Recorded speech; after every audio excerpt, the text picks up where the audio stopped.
Well, welcome everyone to the 2022 Choice Symposium and all of those joining us online and all of those who are in the room. I'm Anirban Basu, Professor of Health Economics, Director of the Choice Institute. After 2 years, we are very excited to be doing this in person and in such a great venue. Before we begin, we ask those engaging in this event to reflect the lands on which we reside and acknowledge all the ancestral homelands and traditional territories of indigenous people who have been here since time immemorial.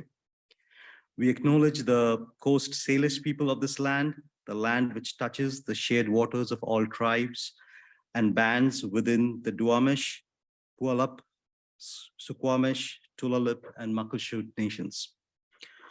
At this event, where we have gathered to learn about health equity, recognizing the inequities faced by those whose land we stand on, could not be more important at this current historical moment. As you know, the Choice Institute is a premier hub of research and training in health economics at the University of Washington in Seattle and globally. Supported and hosted within the school and the Department of Pharmacy. Our faculty and students weave together a wide range of theories and methods to answer important questions around economic incentives, healthcare evaluations, access and outcomes, and how all of these translate into policy and population health. But more importantly, since its inception, our institute has identified principles of diversity, inclusiveness, and respect as one of its core principles, and has invoked them in almost every decision made since. One key aspect of building on and sustaining these principles is to have a clear notion of equity and equality of opportunity for all. As we learn to practice these principles, we have also started to incorporate these discussions in our training and research on topics that traditionally have not considered these issues as our primary objectives. Our symposium today is a testament to all of us learning of how to bridge these gaps. We are grateful to have 3 well-renowned speakers, each telling us how to approach, measure, and incorporate principles of health equity in our research. Last but not the least, I would like to thank our choice manager, Ms. Marina Gano, and our team for organizing all our efforts, for organizing this great event and great venue. Thank you, Marina, wherever you are. Oh, there you go. Thank you. And thanks to all of our students helping out with the organizational details of today. With that, I would like to call upon Professor Josh Carlson, Director of our graduate programs, to moderate the discussions going forward. Thank you, Josh. Hi, everyone. Thank you, Anirban. And I'd like to offer my welcome as well. We have a great setup of speakers today.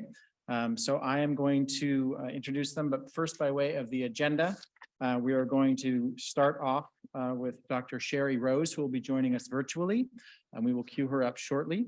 That will be followed by a short break. We're going to have clarifying questions. If there's anything just clarifying about the talk right after, we can take those questions, but any substantive questions we're going to save for a Q&A session at the end. So I would encourage everyone to maybe take some notes and jot down some questions as we go along, because we'll revisit them at the end. That'll be the more moderated session. The second speaker will be Mónica García-Pérez, and followed by Dr. Susan Griffin as well. And again, we're going to have that Q&A session at the end. So for now, we're going to, I'll introduce our first speaker. And so do I need to do anything to queue up? Yeah, okay. And as you do that, I'll let you swap with me here. So Dr. Sherri Rose is an associate professor of health policy and the co-director of the Health Policy Data Science Lab at Stanford University. Her research is centered on developing and integrating innovative statistical machine learning approaches to improve human health and human equity. And we're very excited to have her speak with us today on a very important topic. Okay.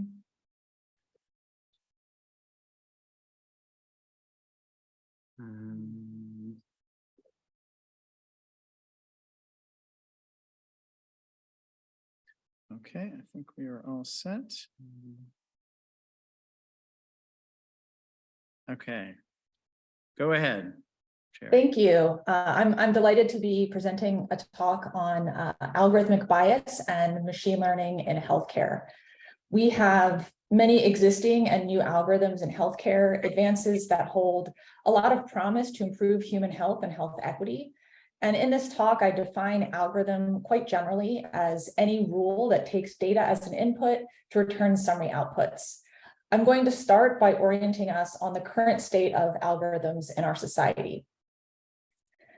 Algorithms are broadly pervasive, and we know that they can cause harm. For example, Amazon wanted to automate their hiring, so they created an algorithm trained on 10 years of hiring data for technical roles.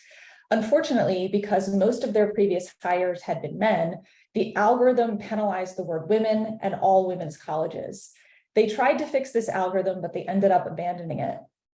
In another example, soap dispensers were unable to identify dark skin. The optic sensor to detect hands wasn't designed for darker skin tones.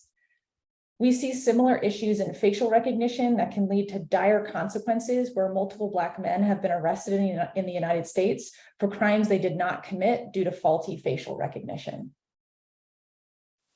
Algorithms are also pervasive in healthcare. The data that we have in healthcare includes information about health status, procedures, lab tests, medication, etc. And we'll be discussing issues with these data in a few minutes.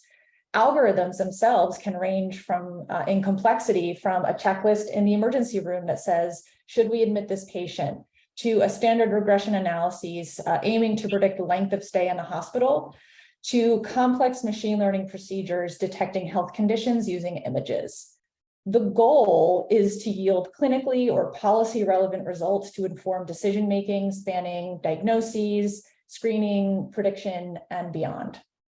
However, just as algorithms broadly in society can have a negative impact, especially for marginalized groups, this also happens in healthcare. Groups marginalized by the healthcare system include racial and ethnic minorities, disabled individuals, rural communities, people with lower socioeconomic status, and the uninsured, among others.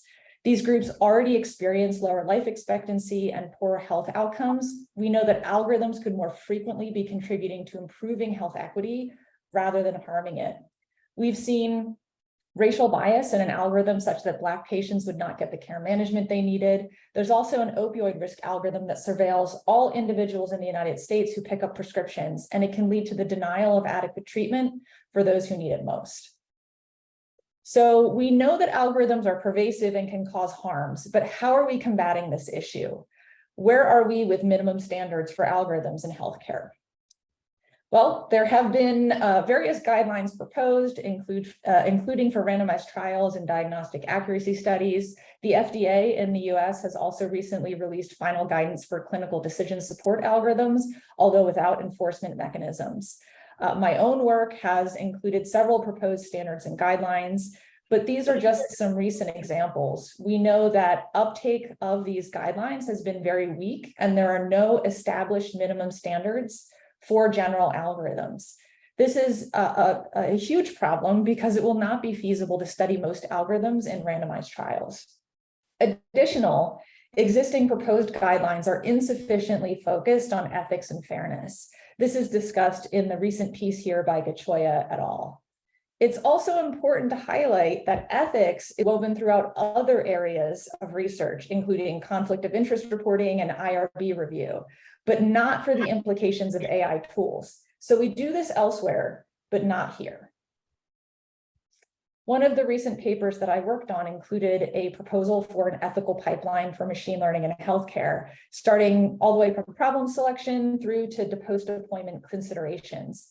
This includes what topics are funded, how are teams constructed, are you using non-representative convenience samples? Do you define your outcomes using a variable that is easy to observe in the data, but may have differential mismeasurement? How are we optimizing these algorithms, which gets most of the attention? And what happens after the algorithms are implemented? But this is not enough. We need requirements. To give just one prior example of the impact that specific requirements can have on the robustness of research, this plot here displays results from a study of the volume of null results in randomized controlled trials funded by the National Heart, Lung, and Blood Institute in the United States from 1970 to 2012. You'll see that notably in the year 2000, pre-registration of primary outcomes became required on the website clinicaltrials.gov. Prior to this requirement, they found that 57% of trials demonstrated a significant intervention benefit compared to only 8% of trials after the requirement to pre-register primary outcomes. So 57% versus 8%. This is one compelling result among many regarding the impact of requirements established by entities with power in the research ecosystem. So why do we need minimum standards? There is currently a proliferation of low-quality AI and machine learning research in the healthcare field. And unfortunately, basic standards for publishing machine learning and AI studies for, in particular, prediction and classification are pretty lackluster. These studies are unlikely to generalize or be broadly applicable for the improvement of health and health equity. A lot of these papers include fundamental issues that have major implications for our trust in the level of evidence that AI provides.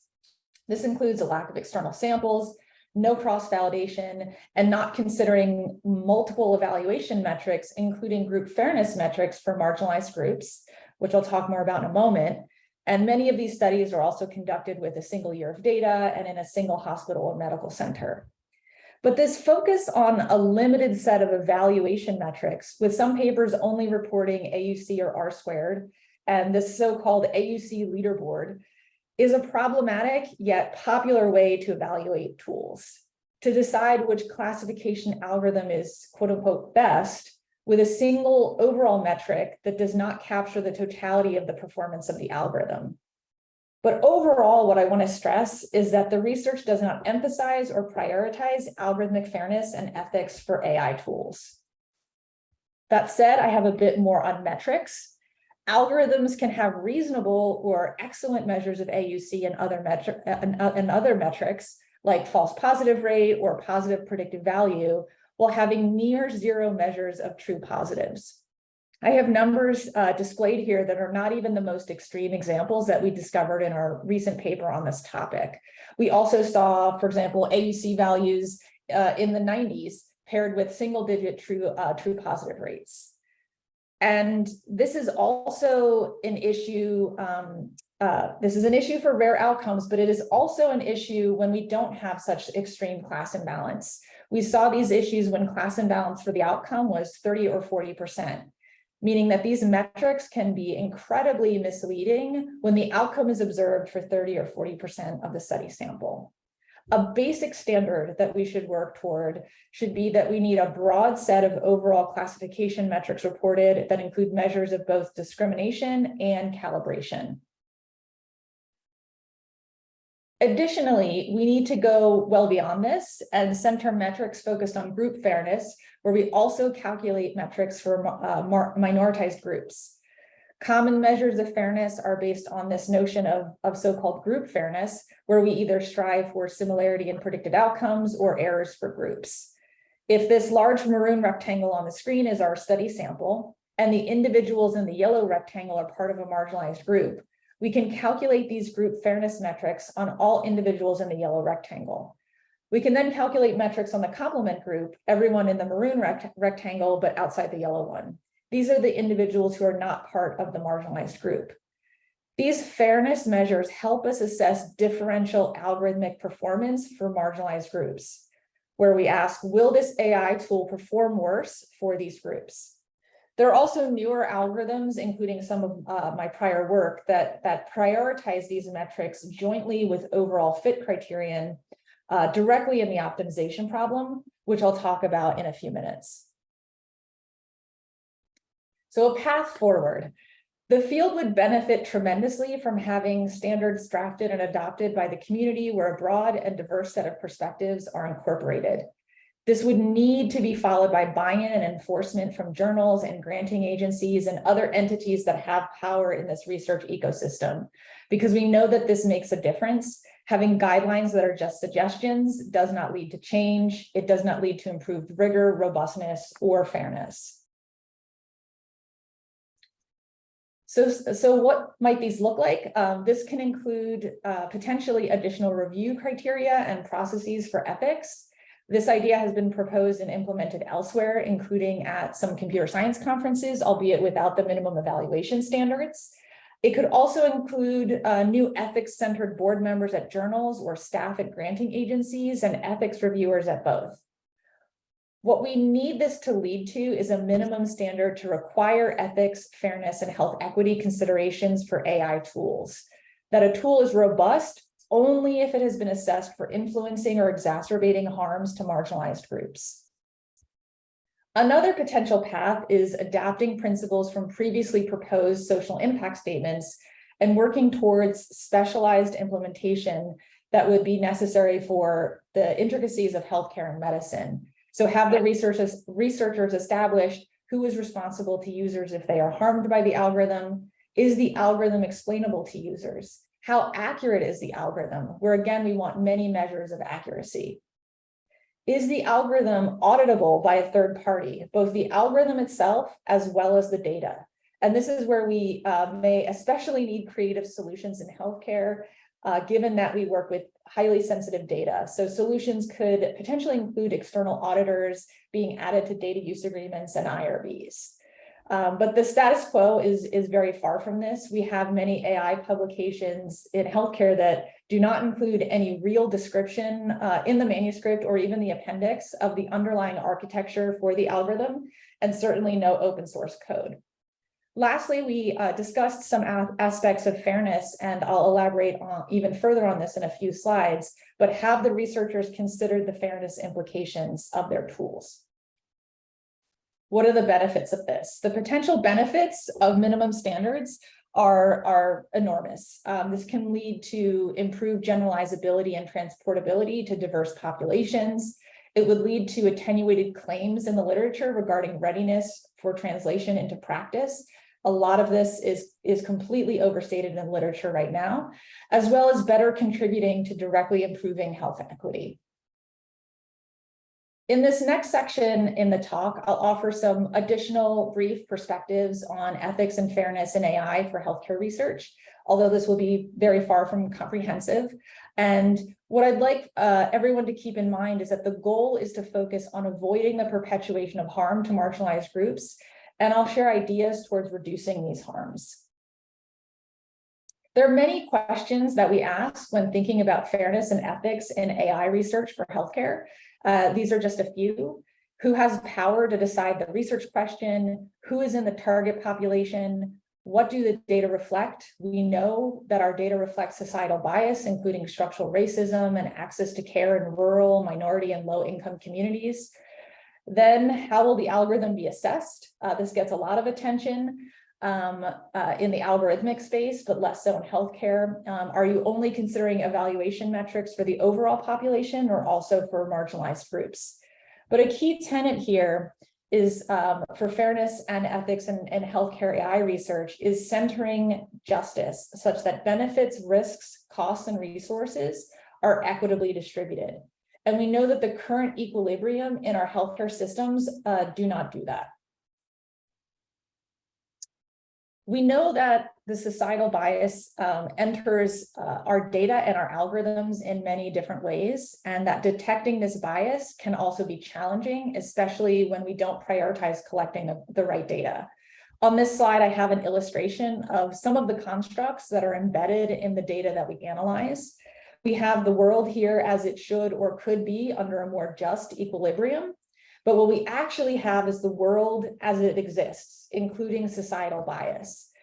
And what we analyze in our AI studies are data that are rife with many additional issues like non-representative sampling and measurement error. This can be especially problematic when these errors are greater for minoritized groups. We can next divide the algorithmic fairness methodological work into three broad buckets. The first is data transformation, where we aim to try and remove societal bias from the data. Some of my work has focused on this, where we developed methods aimed at reducing disparities in low-income neighborhoods. In healthcare AI applications, we know that there are many different types of electronic health information that we may be using to try and answer targeted research questions. But a key thing that I want to stress here is that many times the AI or the machine learning will be secondary to the importance of understanding the processes that generated the data, including the role of social determinants of health, as well as the limitations of each of these data sources. We know that data encode these biases. The second bucket, the fitting phase, is where the vast majority of the work has occurred, including algorithms that consider adding or removing variables, separate formulas for marginalized groups, and varying statistical learning algorithms that prioritize fairness and loss function. And then lastly, post-processing examines how to handle the outputs from the algorithm and could include different thresholds for marginalized groups in classification algorithms. With that brief overview, I wanted to turn to the last two sections of my talk, which are divided into two time horizons, because we need to be extremely thoughtful and careful about the tools that we're using. Very much not the motto of move fast and break things. That is how a lot of additional harm has been perpetuated in marginalized groups. Thus, I have work that is spanning a much longer time horizon of several years or more, and that will be this section, the future section. That said, there is also an urgency to work to ameliorate existing harms right now. So I will have a now section as well to go along with the future section. As we discussed, we have many different existing algorithms in healthcare. However, the problem is that even the most rigorous evaluations, even if we met a really high standard that we're not currently at yet in the literature, even if we met that standard, the most rigorous evaluations of these algorithms still leave questions about the ultimate social impacts they will have when deployed. And we can define social impact as changes that aim to address injustice. The complete social impact of an algorithm can only be fully understood when, again, considering the underlying system it will influence. And this includes both short-term and long-term consequences, as well as that recognition that algorithms can undermine health equity. So my proposed potential solution that I've just begun working on is to develop the first causal network model for understanding the social impact of algorithms in healthcare before they are deployed, such that we can anticipate and avoid these downstream consequences, especially for marginalized groups. My goal is to fill this gap by leveraging mathematical decision science microsimulation models to create a causal network model of the healthcare system. This is an audience here of people who are familiar with these techniques. So I just have a high-level overview of the form a causal network model would take that includes introducing an algorithm or modifying an existing algorithm. We would see that the algorithm has direct effects on certain nodes, and then indirect effects also proliferate throughout the system. The first class of algorithms I will build out this causal network model for will be risk adjustment formulas, which have many different application areas in healthcare and in health, and aim to adjust for the health of patients, controlling for age, documented sex, and sets of health conditions.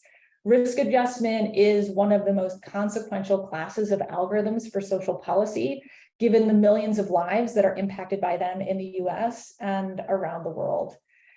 For example, in planned payment risk adjustment formulas, the idea is to redistribute funds conditional on health and encourage competition among insurers based on efficiency and quality, rather than insurers avoiding high-cost enrollees. For hospital quality performance, without risk adjustment, hospitals treating sicker, often lower income populations would be punished for higher rates of adverse outcomes facing closure of certain programs, even when those programs provide high quality procedures. This is a helpful segue into the time horizon of now. A lot of my prior and ongoing work in algorithmic fairness has focused on planned payment risk adjustment specifically. We've demonstrated in prior work, for example, that creating constrained and penalized regressions for continuous outcomes that build these fairness constraints directly into the loss function can dramatically improve fairness without large changes in overall fit. We had improvements of 98% for group fairness with only a 4% loss in overall fit, which is 0.5% in R squared. This was for a single marginalized group defined by health condition, mental health and substance use disorders in plan payment risk adjustment. We then extended these findings for multiple marginalized groups in risk adjustment, while also bringing in advances from variable selection, machine learning techniques, and post-processing. So with variable selection, reducing the number of variables in the formula can help prevent gaming by insurers, where they try to make their patients appear sicker to increase the payments without providing better care. Our formulas in this paper reduce the number of variables by 62%, while enforcing fairness constraints for 4 undercompensated marginalized groups defined by chronic health conditions. We also found that prioritizing several marginalized groups in the loss function led to increased fairness for 88% of other marginalized groups that were not included in the loss function. This was an important piece of empirical evidence because we didn't know if prioritizing some groups and not others in the loss function would lead to systematic worsening of fairness for the excluded groups. Instead, we found this increase in fairness because the money was being redistributed from overcompensated groups with no conditions, which is an ideal form of redistribution. Despite this finding, we are still concerned about subjective decisions regarding which groups to consider, and there's no standardized method for identifying or prioritizing undercompensated groups, given that they are, these marginalized groups are rarely considered in formal evaluations. However, there are almost certainly consultants trying to help insurers identify such groups to target them for discrimination, encouraging them not to enroll in their health plans through network and drug formulary changes, for example. We also know that there are complex marginalized groups with intersectional identities that are not defined by a single attribute. So in order to address some of these questions, we extended the concept of variable importance to group importance to create a new approach for identifying groups defined by multiple attributes. And as is displayed here in this plot, we found many previously unidentified complex groups with substantial undercompensation in the risk adjustment formulas, making them targets of discrimination, and that this was previously unknown. This undercompensation, as is displayed here, can be incredibly large, up to $30,000 of undercompensation, when the average enrollee costs around $6,000 a year. We hope that a tool like this can be a path towards more equitable health coverage in risk adjustment, but we also recognize that solutions to this kind of discrimination may lie outside the formula itself and be better addressed through legal remedies. I also want to note with this particular study that this approach will not be suitable for all applications, and we really need to consider the context before attempting to identify marginalized groups, especially if it may cause harm by collecting additional data or amplifying stigmatizing information. In other cases, as was the case here, our tool can contribute to ameliorating harm and helping to remedy health inequities. So these were just a few quick recent completed published projects that we are actively sharing and discussing with policymakers, both in the US and in other countries where risk adjustment is used, because the goal here is impact in the now, not just papers. But I also wanted to share some of our ongoing now projects that are very much focused on having an impact right now. Several of these are in chronic kidney disease, and I'm really delighted to be collaborating with Stanford Healthcare here in the Bay Area with lead Dr. Michelle Williams, who is the Executive Director of Patient Care Research and Health Equity, as well as Health Policy PhD student Marika Cusick, along with Dr. Monique Lambert, who is Stanford Healthcare Manager in Innovation and Informatics. We're evaluating at Stanford Healthcare both retrospective and prospective changes to the formulas that are used in chronic kidney disease care and how these changes impact minoritized racial and ethnic groups. We will also be developing a pilot implementation to take place at Stanford Healthcare of further changes to these formulas, including incorporating fairness constraints in practice, like the ones that we have developed in our prior work. And so this exemplifies an area where I think we need to be doing more, studying algorithmic implementation, actual implementation in real world settings. There is not a lot of this in the AI and machine learning work in healthcare, and this can be really informative in contributing to advancing health equity. I also want to take a moment to speak about and highlight the funding source for this project, which is Stanford Impact Labs. The work that they fund is specifically focused on projects developing real change with external partners. And to be very clear, this was an incredibly rigorous multi-round process to get this funding with an LOI, a full grant proposal, a rebuttal, and an interview. But this work would not have been funded through traditional processes. There are just too many uncertainties about how the project will proceed, particularly the pilot implementation that we're planning with the new algorithm being deployed in the hospital, which is realistic when doing work in partnership with an external organization. The funder, Stanford Impact Labs, understands this and supports projects adapting, parts of it potentially failing and pivoting when we need to. And I wanted to stress this because there have been many calls to revamp and innovate how we fund science. And this is incredibly important, in particular for work in health equity. I'm also thrilled to be working on projects with the American Board of Family Medicine, including collaborations with Stanford professor Elise Adams, postdoctoral fellow Lucia Chen, and computer science PhD student Agata Foicharj, not only about making sure our data sources capture more of the population, but also about how and whether we can remove societal bias from data before we even try to use algorithms in the data, as well as developing some new generalizable penalty methods for multiple groups.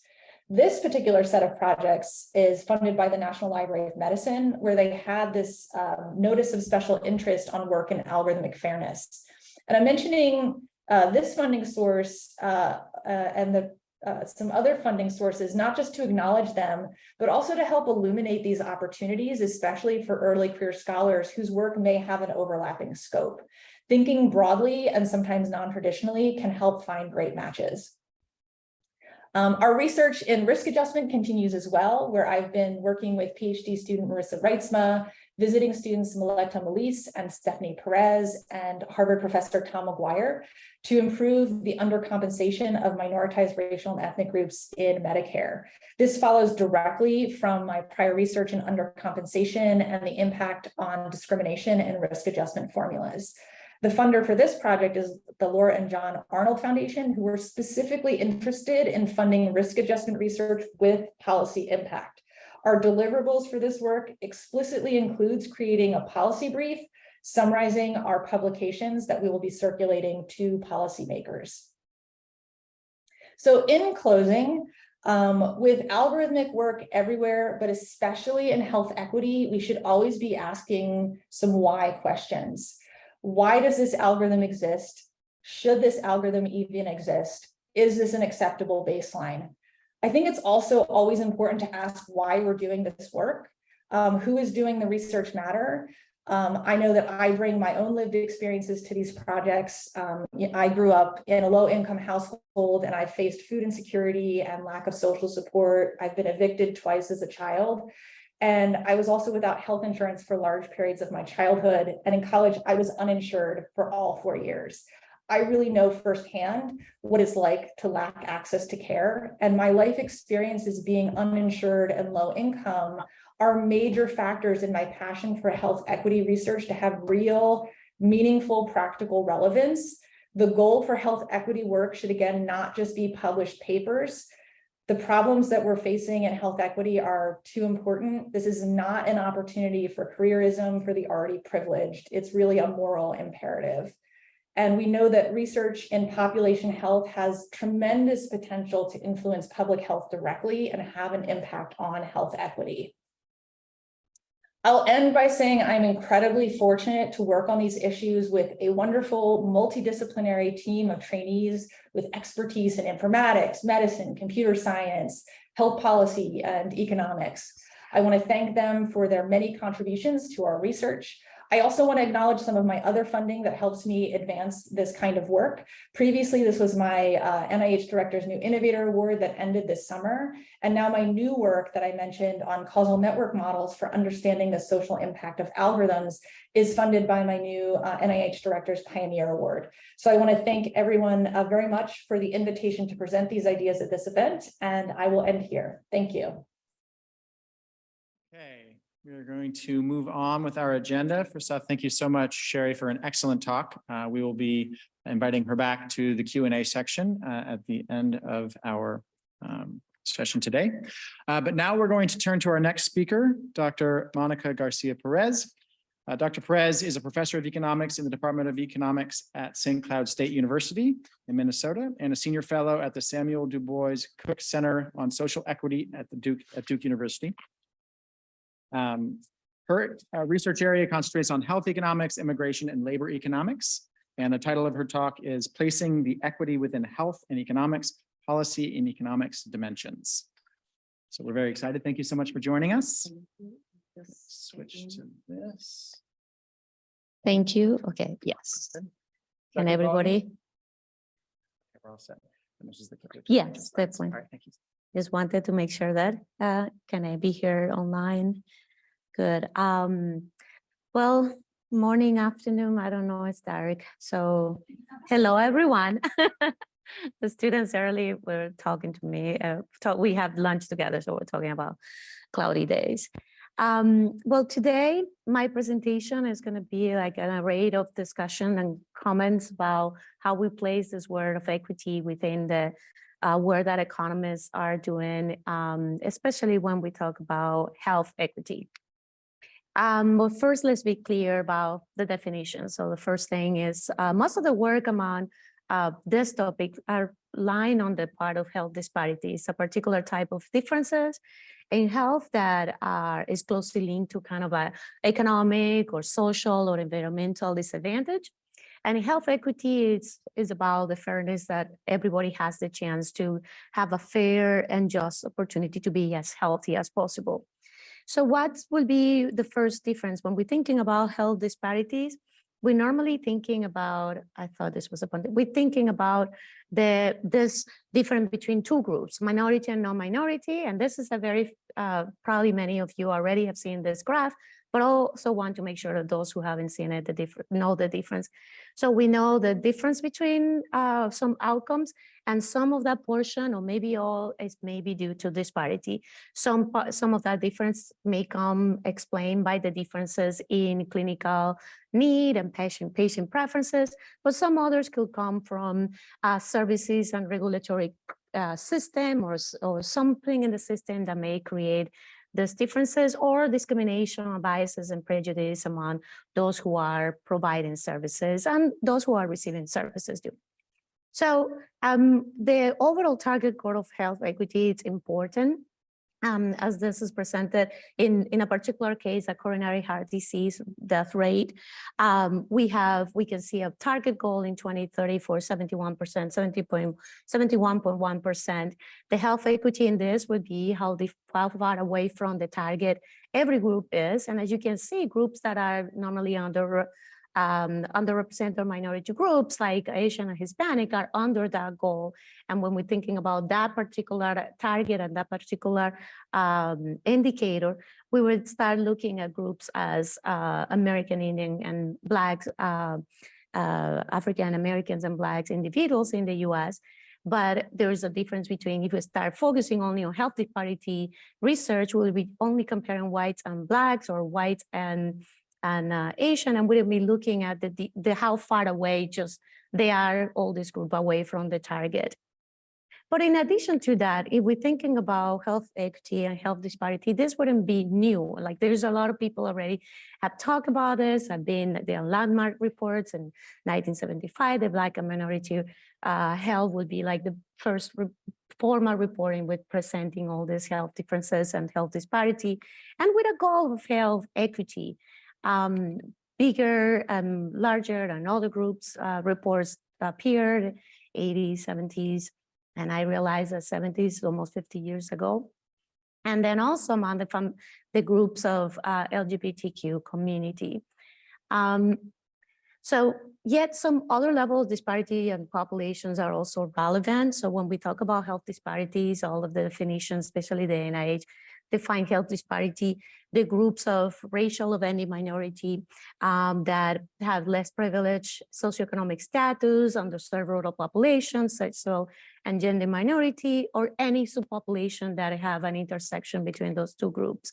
But also individuals with disabilities should be part of this discussion about health equity and subpopulations that are in need, as not only individually, also as intersection across groups and how they receive care and how they have access to care. Adults who do not, for instance, in this graph, adults who did not get medical care because of cost.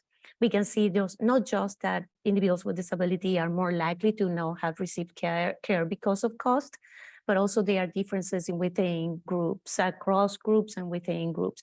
So there is emphasis now of studying health equity across this group, because in this group, disability, or in the research doing this, studies on disability has been considered as an outcome of health and not as a characterization of the population. So in the economics, now that we're clear about health equity, health disparity, they are connected, of course, but health disparity, again, is looking at these differences, and health equity has this goal, or a target goal. So economics would come with a lens of optimization in a process where people are making decisions where resources are scarce. So individual, we're thinking the baseline economics, but rational individuals are looking for the best interest. And in some of them, the decisions have some patterns. It may not follow the traditional rational, but individuals are making decisions based of information or lack of information. And there is also literature on the choice architecture, how decisions and information is designed around individuals, so they make a process and they're being affected in this process through the decision, kind of an algorithm story that Sherri was saying, but in our structural life.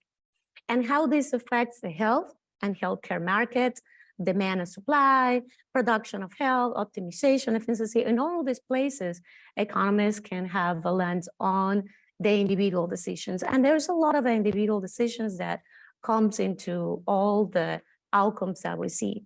However, we have to think about when we're doing disparities analysis is that reducing disparities only, and if we use health disparities and the reduction of health disparities as a goal, then we could reduce health disparity just by reducing the benefit or the advantages of the groups that are advantaged. And that's not a societal win. The idea and that's why the problem of looking at health disparities as a target measure. But in addition to that, the idea is that health equity will be more a win-win. There is absolute targets on societal goals instead of relative ones.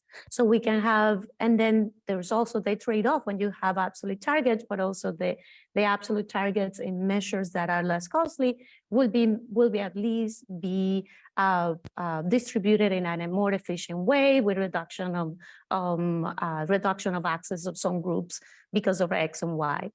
It also moves us away from something that is very important, which is this perception of the minority pathology solution. Oh, this group has this kind of patterns because of their behavior, or we're trying to fix broken people, not just broken system.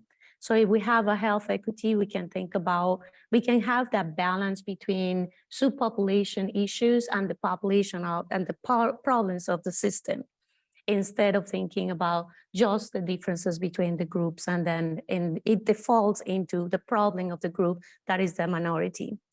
And it moves maybe towards understanding the resilience with disparity population, because even when groups are facing adverse situation, we see that some people in those groups thrive. So a lot of the research have been focused on how we solve the problem. And there's little research saying how some people in those groups have solved their own problem. What is the resilience part that have through decision making, to opportunities, or to even random access to certain services or certain moments in life, to change the path that their average group were following, if that's the analysis in health disparities. So very important then, when we're thinking about this, is that paving that road to health equity has this interaction between the program implementation, measurements, infrastructure, and policy. But there is this idea that these things are navigating on separate roads. My idea is that no, they are intersecting many times. Economists, especially in economics, has a very, when you get a health equity target, it's much likely to combine the design of the process in which we are having a target goal with the outcome in which the target goal we can measure, in the middle, we can measure where individuals are starting from, and then we can see how far they are from that target goal. Eliminating, or not eliminating, but being conscious actually of the mentality of the health differences may be more a system-wide issue rather than just the individual making decisions. And I told you most economists, well, I'm a microeconomist, so I'm going to talk about the microeconomists, talk about individuals making decisions, and then how that based on a scarce resource, but then how that extrapolate in a collective outcomes. So, but at the same time, these individual decisions are being made in a system that give access or not to certain groups. If we think about the way that economists think about optimization, so one thing is in health equity, it's a little bit on the idea of we give what is needed for those who need it. That would be like a simple ways to see it. And it will think of in that way, we are able to have a measure of the amount of need versus a measure of the amount of care that can be provided. We can say that, well, an effective world or an optimal situation here is that everybody receive what is needed. So we have this line in the middle of that is saying, well, we want to be as close as that line. So if someone has a need at level 1, we are exactly given their care at that level 1, and so on, 2 and 3. But if someone is receiving more care that they need, so we are over testing. How can we reduce in a quality way the need, the amount of care that is being provided for populations that do not need, because those resources that are overused there are resources that are not used in other groups that have more need, but also can move us into the think of the needs are not just medical. So the reduction of needs doesn't need to be just driven or addressed through amount of care, like homeless, people without transportation, food insecurity. There are things outside the health system itself that could be the underlying causes of some of these needs. So you can also think about, we can go towards the middle by also reducing needs. So it could be a vertical reduction or horizontal reduction in the search for optimization and efficient care, and an efficient care that is bringing the idea of health equity.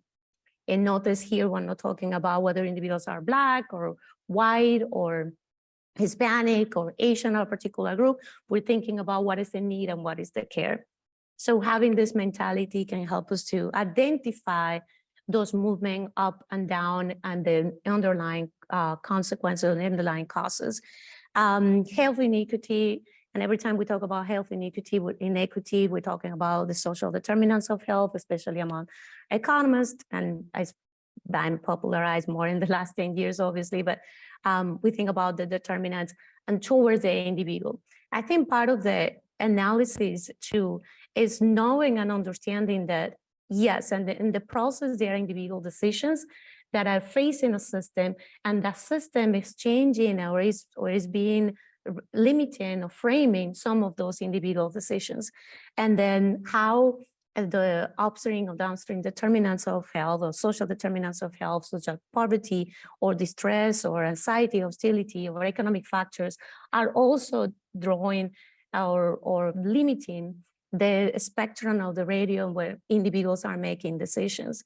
And then how we change that, frame that outside can also impact how individuals modify their decisions in the future. So access to care, it sounds like very simplistic, but access to care exposes individuals to something that in the future may be assumed as something that is as normal as drinking water.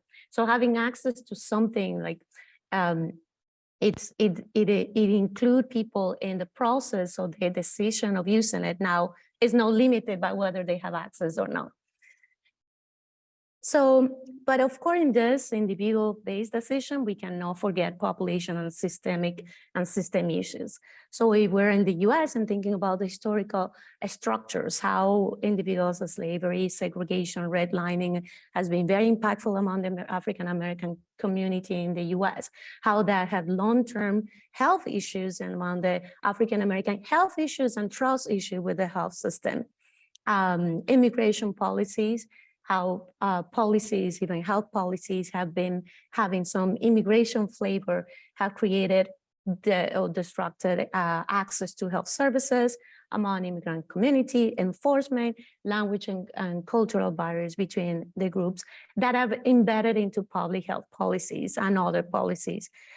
Invisibility, blanket policies, and this lies a lot into the LGBT community and individuals with disability. Blanket policies in which get underlying issues among populations that are not considered in the discussion. And then there is the data and aggregation issues.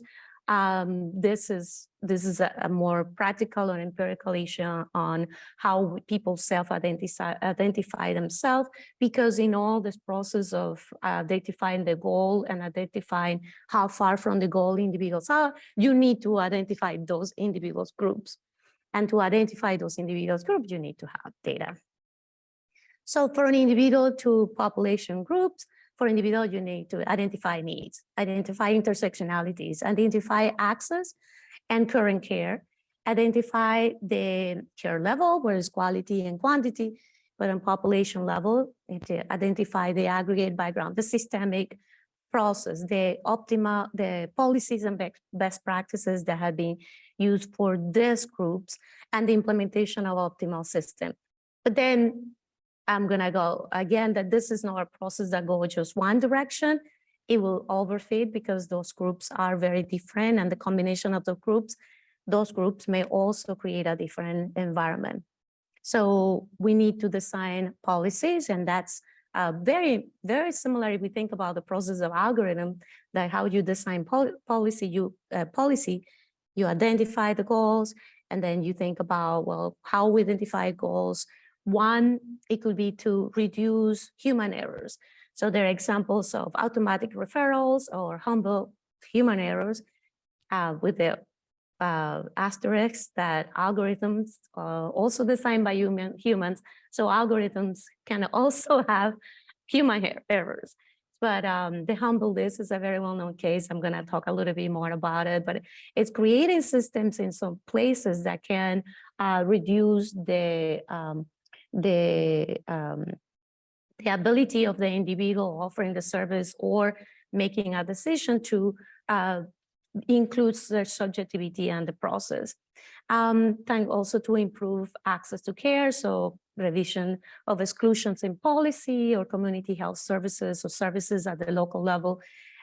Transportation, actually, one of the interesting thing, every time we do an implementation of a program in central Minnesota, it's major qualitative research, I'd say the major problem that individuals are not getting care or not fully participating in the program is transportation.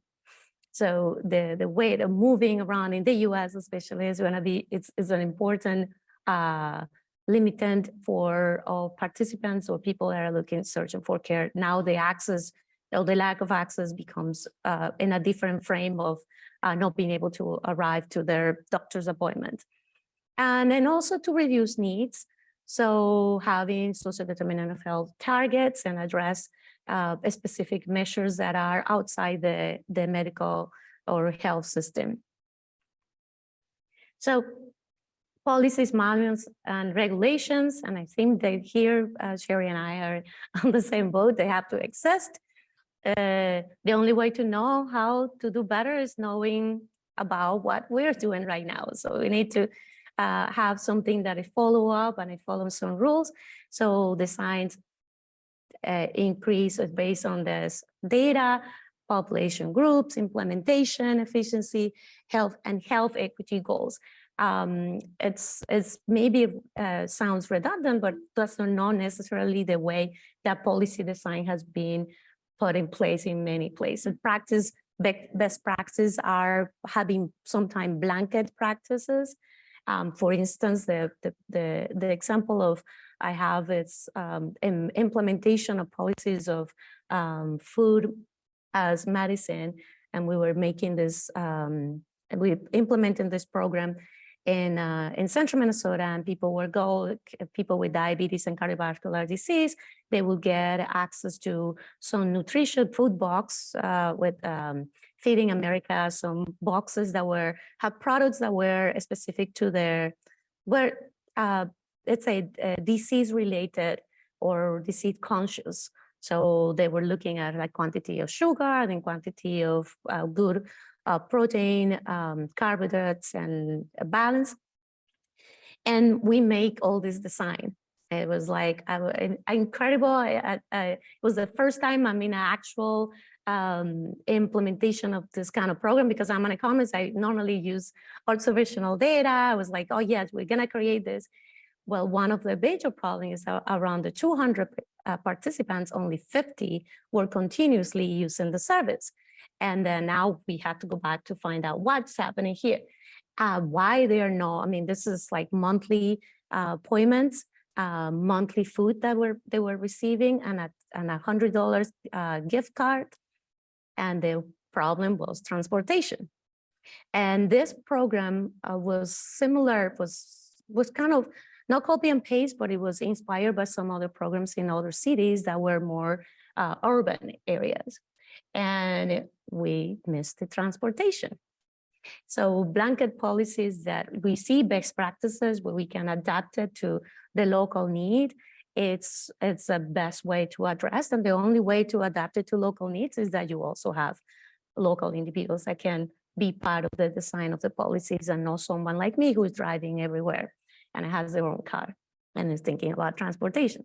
So yeah, individuals care, identify by individuals' needs, aggregate data, maybe build up until the individual data. But again, systemic issues will require also local knowledge. And that's an example of transportation. In this area, someone who had been local who have said, well, how people are gonna come once a month. And I just said today, time is a resource. So going to the doctor every month, you have to have that time available to go to the doctor every month, even if you had a car.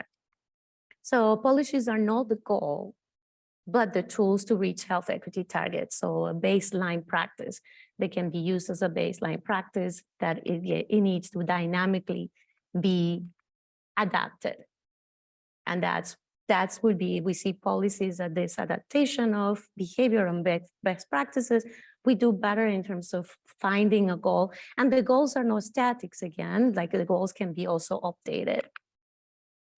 Here's a list, I just put it up there, and this is not all the work that economists are doing on health equity, and actually it's a project, it's a work in progress, but they are in many different ways people addressing now the questions towards with the goal of health equity and not just the differences in health outcomes across individuals. There is a famous example on a measure that was not the target, the original target was not any bias, it was just to become more efficient, and a secondary effect of that policy, of that practice, was a reduction in bias, and that's the list originally inspired in the aviation list that aviators have to check if they have everything properly before they fly, and it's called the Humble List. And Elliot Hout in Johns Hopkins Hospital established this target and this list, and it was following from other people that already have some kind of list to reduce blood clots in the ER, in the intensive care unit.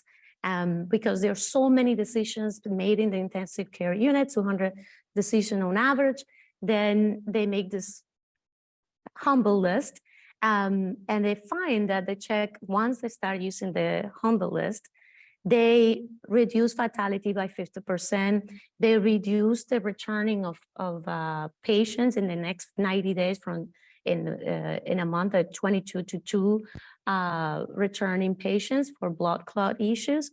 So they saw a very good impact on general on the target of reducing blood clot fatalities. But they also, what they see is that as what was happening before the introduction of this is that women were more likely to have not been checked for potential or risk for blood clots, for something about 10 points differences, 31% men and 41% women. And when they implemented this Humble List, the reduction on the gap was to 0. Now there was no difference between the two groups.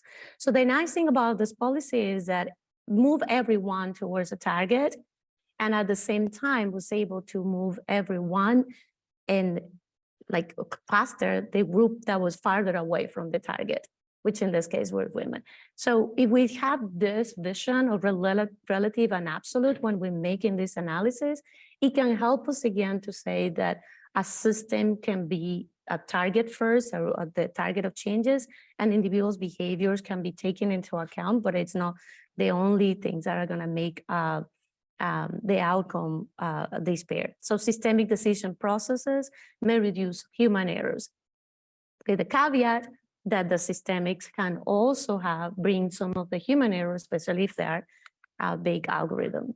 Blanket policies. These are examples of, I'm giving you an example of success, but with the caveat, this cheap successful changes in 2008, 2009, 2010, expanding eligibility and making eligibility more blanket across all the states in the US and making it more generous, reduced children on insurance rate by almost half. I mean, from 15% to 7 and 6%.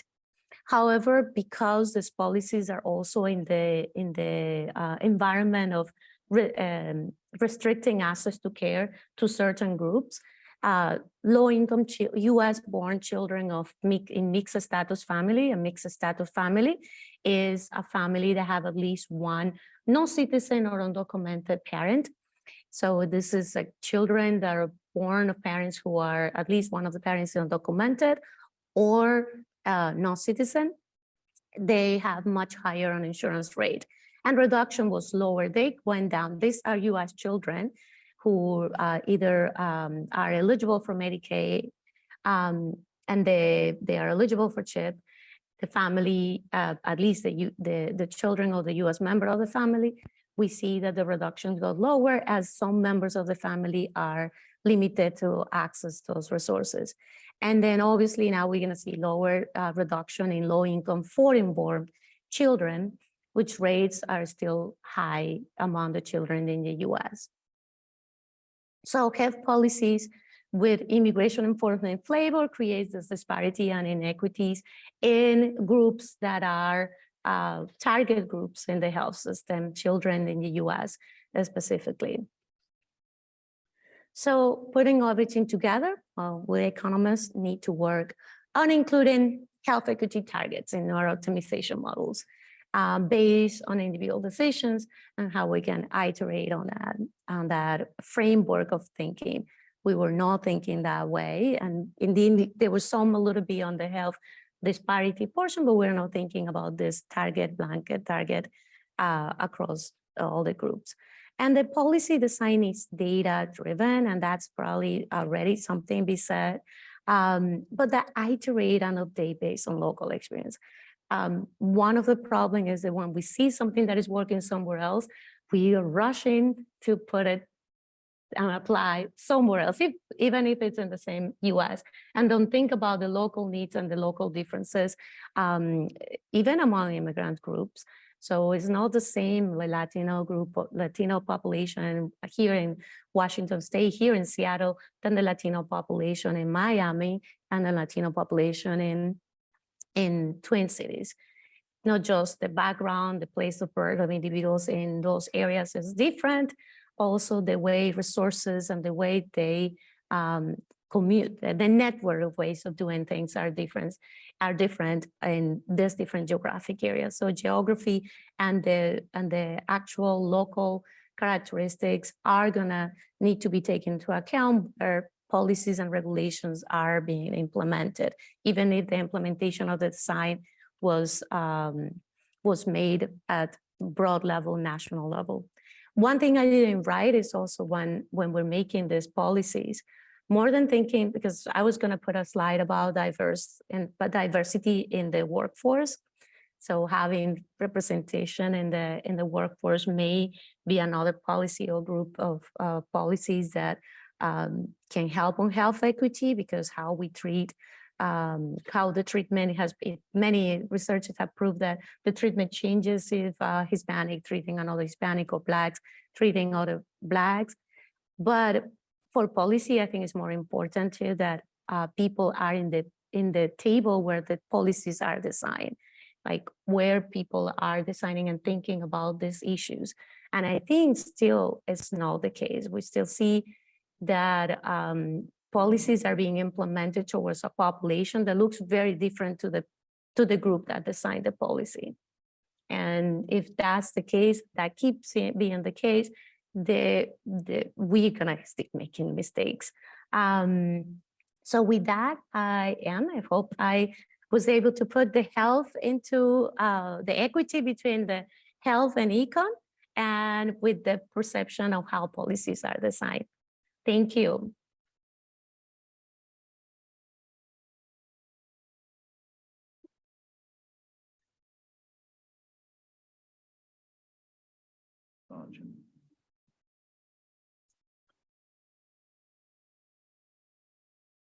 Okay, so we will return to our agenda. We are very fortunate to have Dr. Susan Griffin with us here today. Dr. Griffin is a professor of economics an associate professor of health policy and co-director of the, that's this one up here, thank you. Professor of health economics in the fields of economic evaluation, health technology assessment at the Center for Health Economics in New York in the UK. Her research interests are in decision analytic models, value of information analysis, and incorporation of inequity concerns into cost effectiveness analysis. And that's what she'll be talking about with us about today. So with that, I will turn it over to you. Thank you so much. Oh, wait,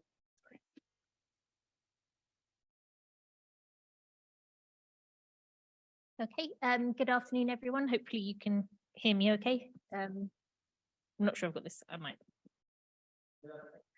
might readjust the mic, hold it up a bit so that you can hear me better. So thank you for having me here today. So I'm going to talk about how to reflect the added value of any improvements in equity when you're conducting economic evaluation of health policies or health interventions. But first, I'm going to establish the starting point. So in terms of economic evaluation, when you're using cost effectiveness analysis or CEA to inform decisions in the health sector, what that should do is estimate the costs and the benefits of a particular decision about whether or not to provide a particular policy.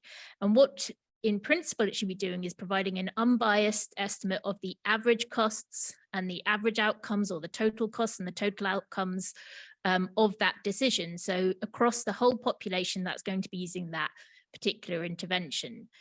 So that's the starting point where I'm assuming that you are getting that unbiased estimate. But first, they have to acknowledge that in practice, actually, the data that goes into these analyses is probably not very representative. So it's probably not doing a good job on that basis. And we rarely check or adjust these to see how right we're getting these estimates of the average costs and the average effects. But if you did have an accurate estimate of this, and you provided that to someone who had to take a decision about whether or not to prioritize that particular policy over another, then if that decision maker also has an equity concern and values impacts on inequality reduction, then that information on cost effectiveness is insufficient on which to base the decision, and it hinders their assessment of the value for money.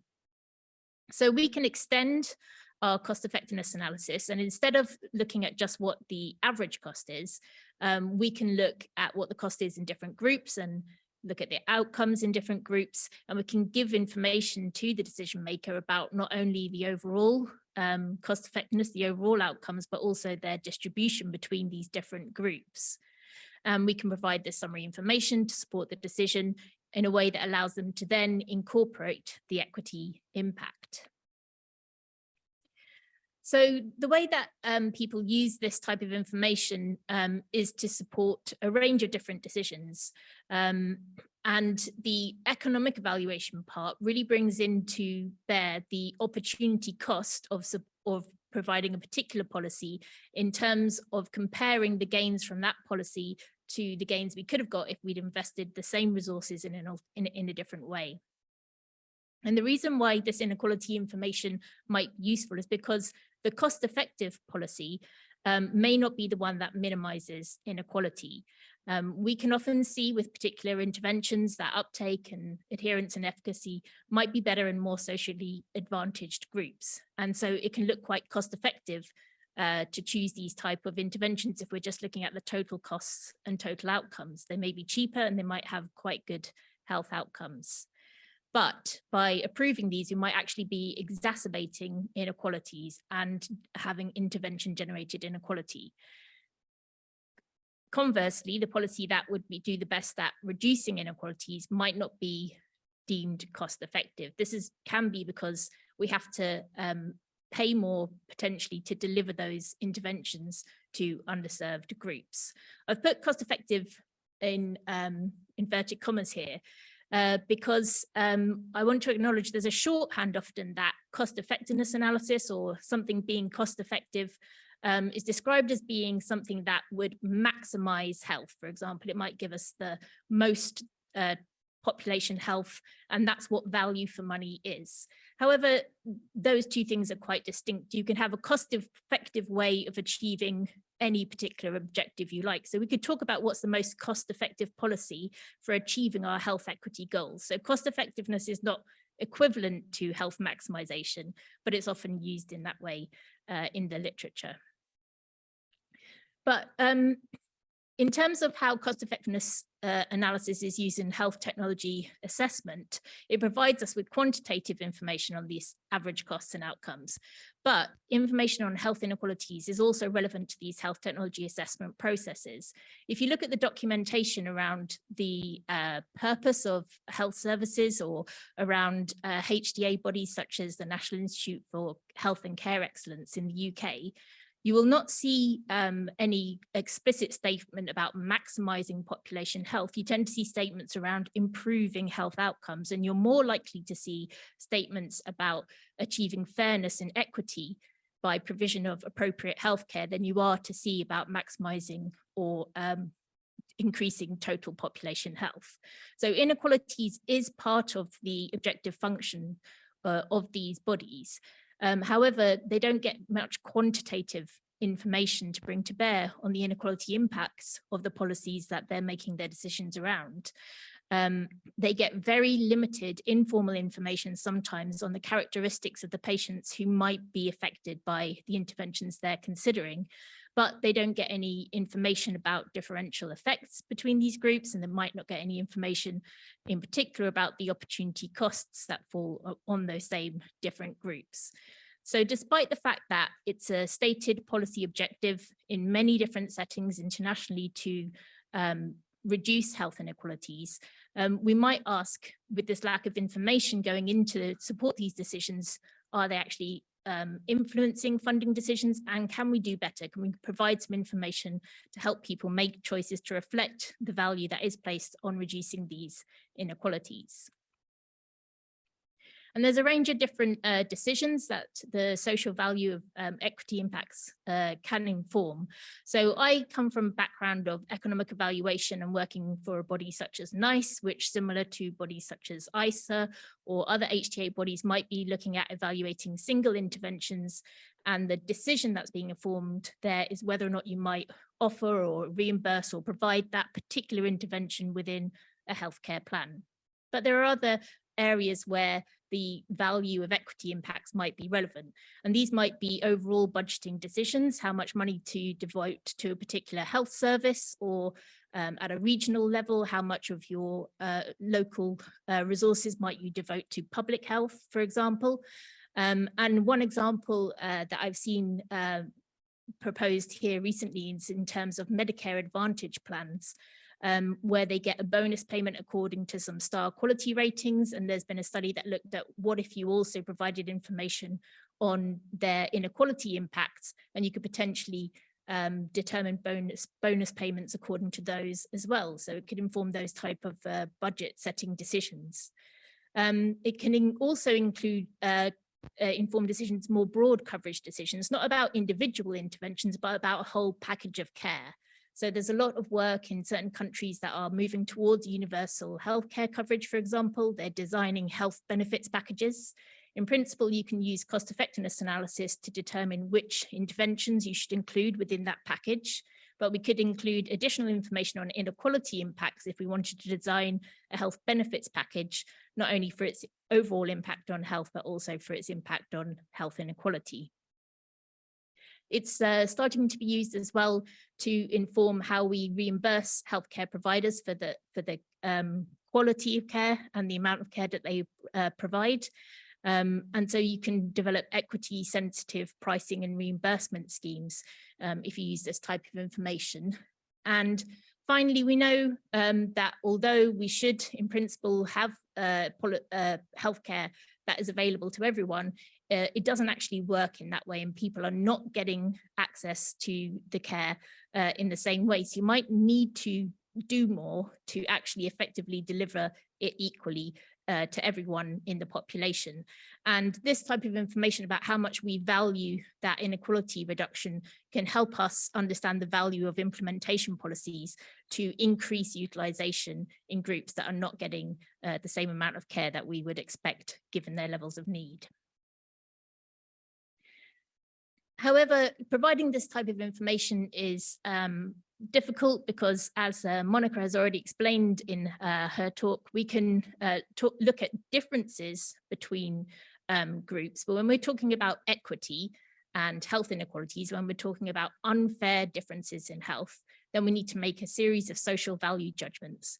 And this is a really tricky part. We need a social value judgment for equality between who, which type of groups, how are we going to describe them? We could think of it just simply in terms of inequality in health. So we could look at the distribution of healthy life expectancy across the population and consider that we might be averse to any inequality in that and want to bring up the healthy life expectancy of those with the lowest amount of health. It's often done in terms of relating it to socioeconomic position. So for example, people on low income or people living in disadvantaged circumstances or deprived areas.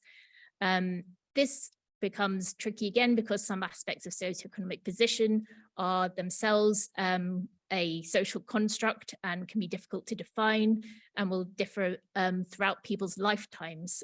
So it's not necessarily an easy thing to assign to individuals. We can think about it in terms of what in the UK would be regarded as protected characteristics. There's a duty of care in the NHS that you should provide the same level of care and you shouldn't discriminate according to these characteristics, such as sex, gender, race, and disability.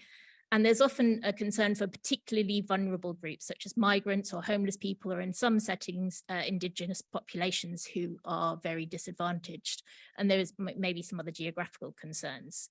Establishing what these social values are is not very easy, but there are some policy documents that would make a statement to that regard. So for example, in the UK, NICE does have a duty to consider inequalities by socioeconomic position. So that's an official duty assigned to that. And there are legal protections around the protected characteristics. Once we've decided the groups that we're interested in, we also need to decide what we want equality or equity in. Now, our work focuses primarily on equity in outcomes, so equality in health outcomes, but a lot of people have a concern about equality of resources for a given level of need. And so you can have different decisions here. And even if you decide it's equality in health outcomes, you can get different results depending on if you're looking at for example, healthy life expectancy versus, for example, the amount of shortfall you have in your health status from some preferred limit. And then once we've done that, we also need to potentially elicit how valuable the reduction in inequality or an improvement in equity is according to these characteristics. And this is, again, another very tricky area to work in. How you ask the question can drastically affect the answer that you will get.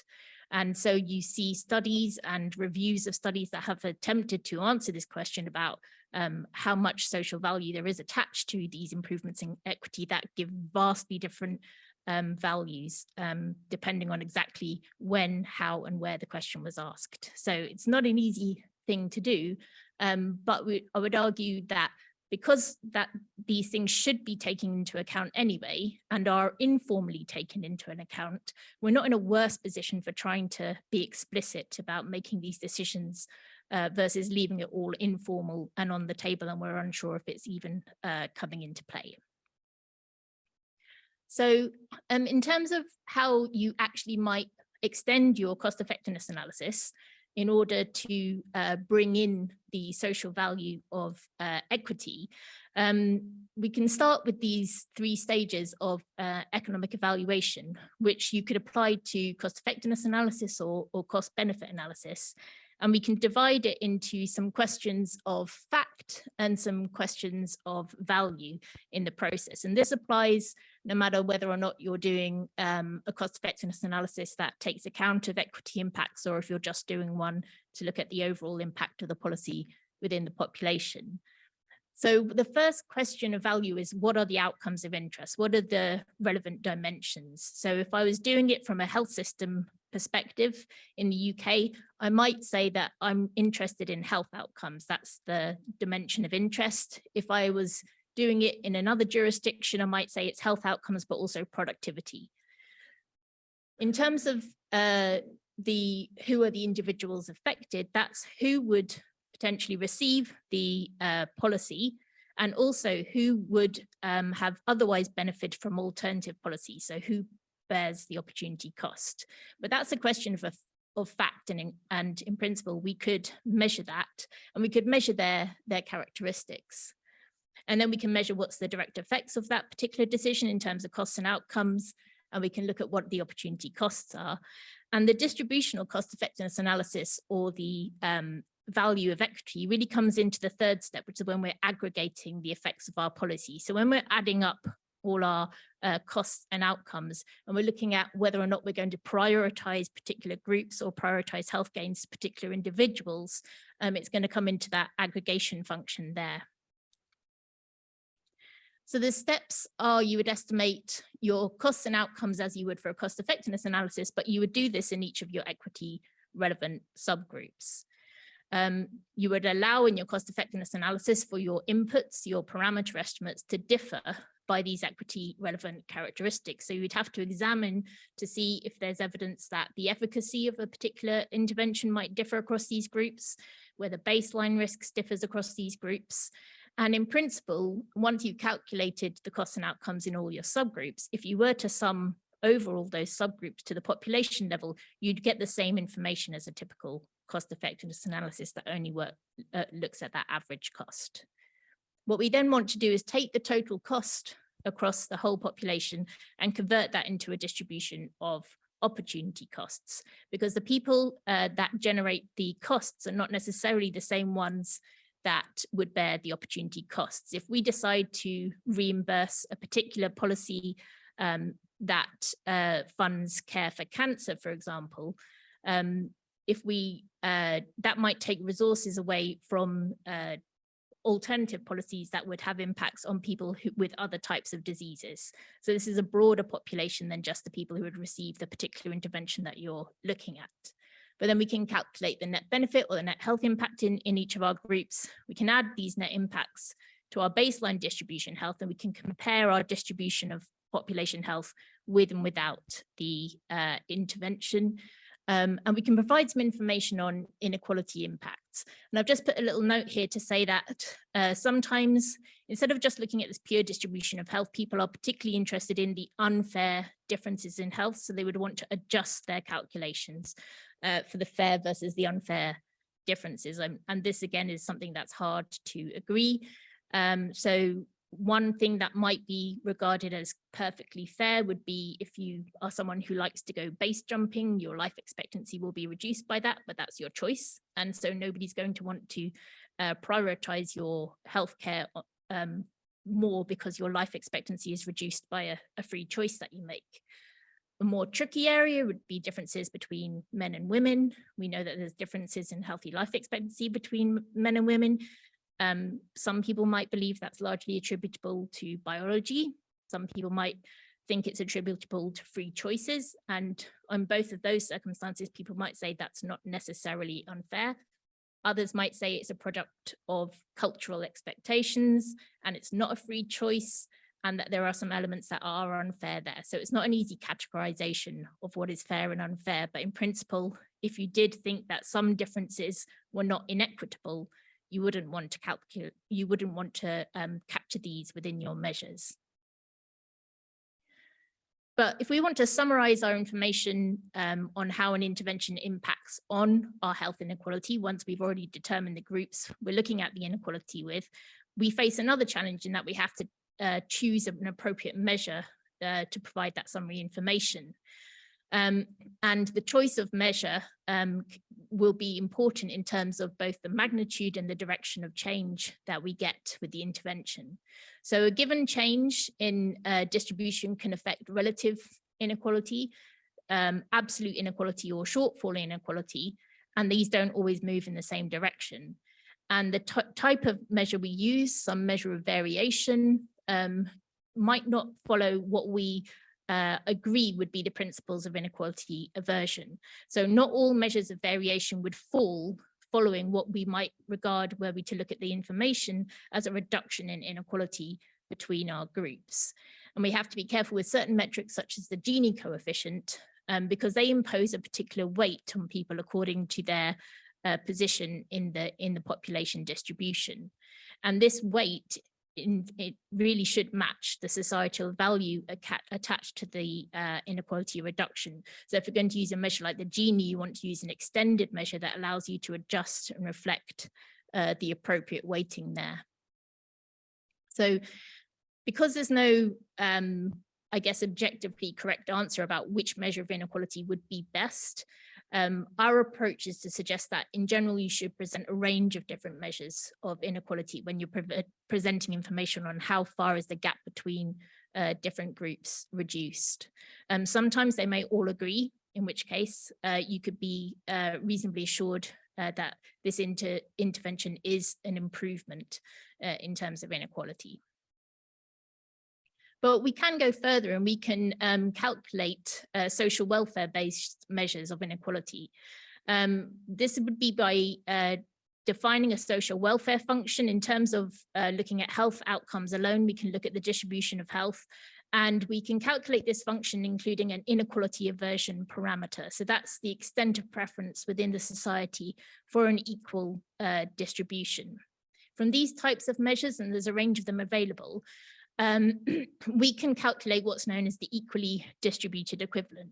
So if we're in the situation with the blue bars, where we have a distribution of healthy life expectancy between the least and the most healthy groups, such as this. So the least healthy group would expect to live 62 years in good health, and the most healthy would expect to live 75 years. If we're in a society where they are averse to this type of inequality, and we measure the extent of their preference for avoiding this inequality, we can calculate the equally distributed equivalent. So that's the amount of health which, if everyone had the same amount, would provide the same amount of societal welfare. So in this case, the unequal distribution gives us a value, an average value of 70 quality adjusted life years, but the equally distributed equivalent is actually 68. So this suggests that in this society, they would be willing to sacrifice 2 years on average in order to bring up the healthy life expectancy of the least healthy group.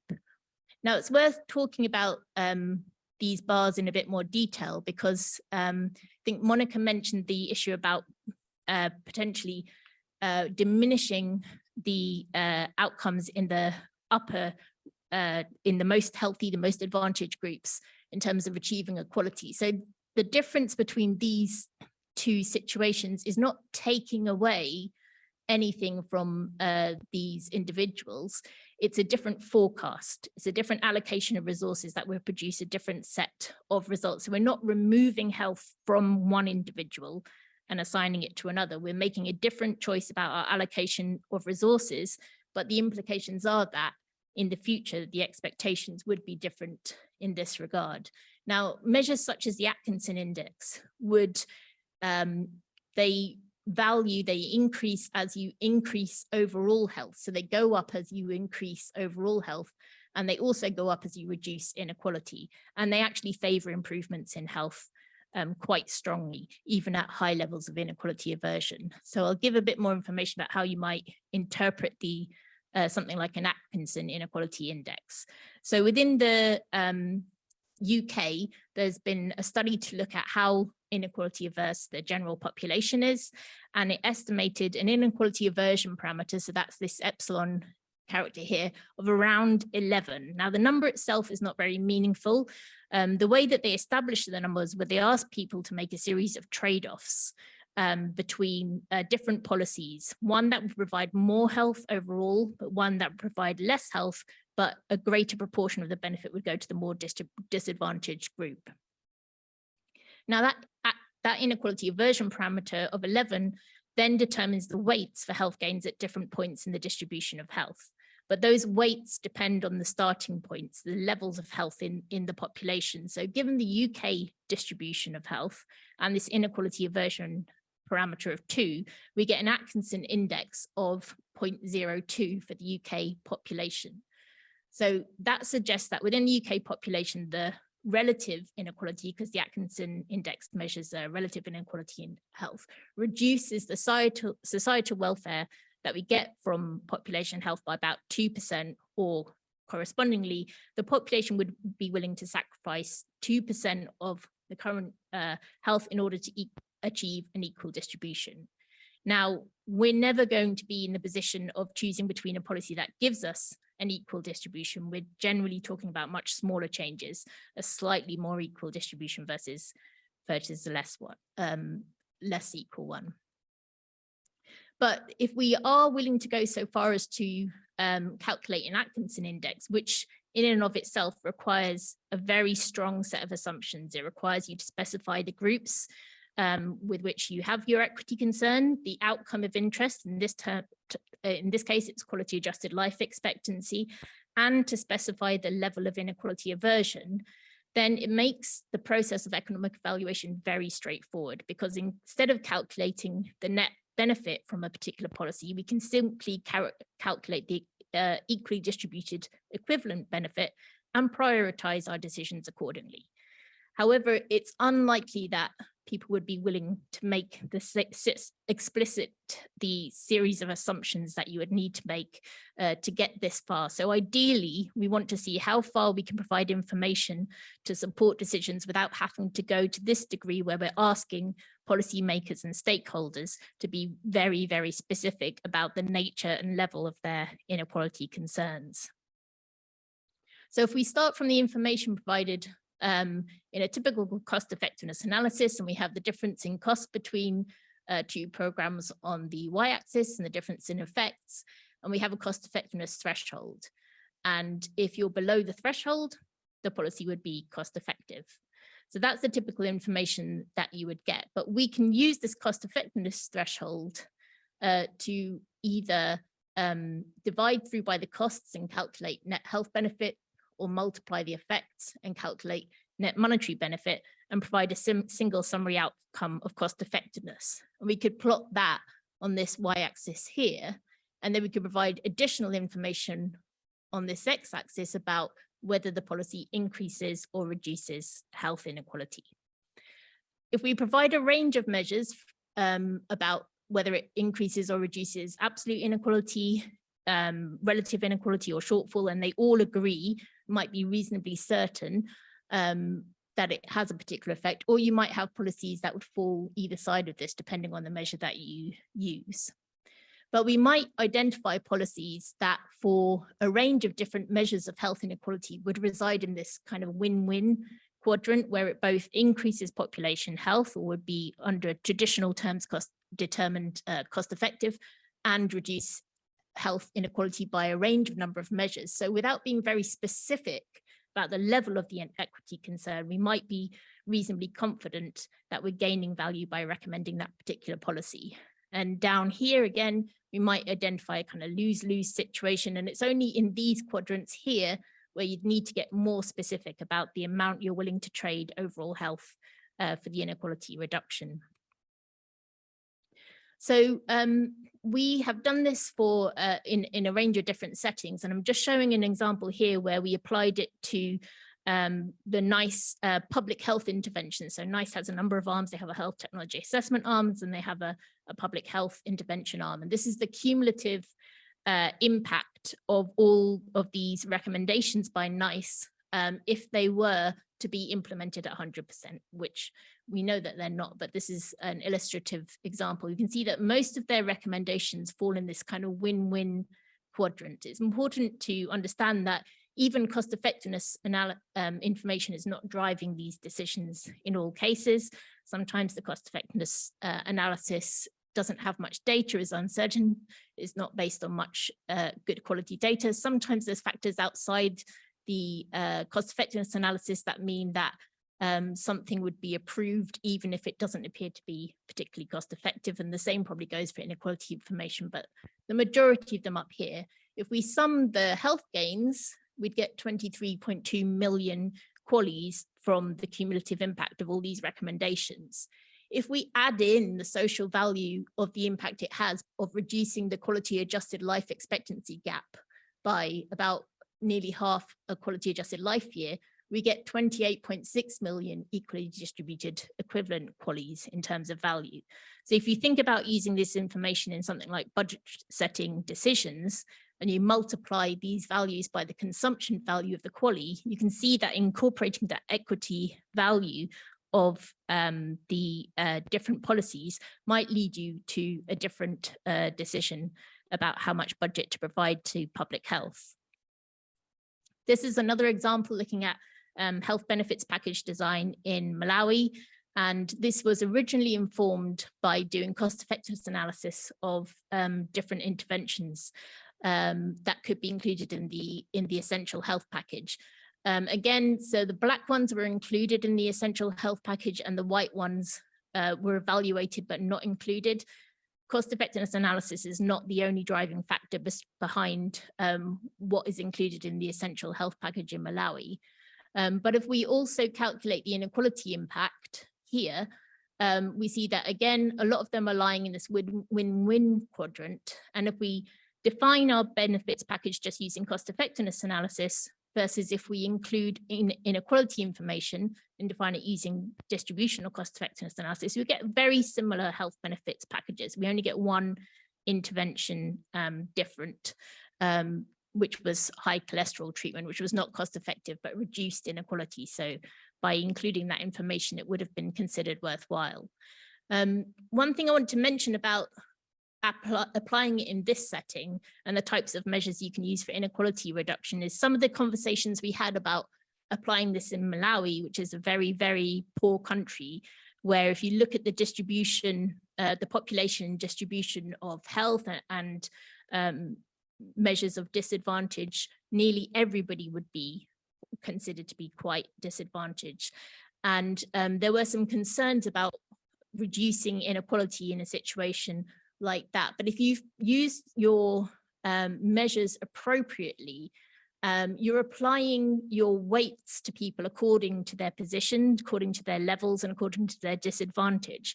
So you're not taking away from very disadvantaged people to give it to equally and just slightly more disadvantaged people. It operates in a way that doesn't redistribute amongst the most worst off in society.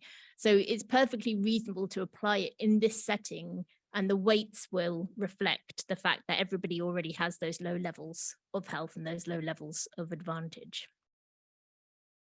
And then my final example is some work we're doing at the moment was applying this when we're looking at reimbursement models within the UK.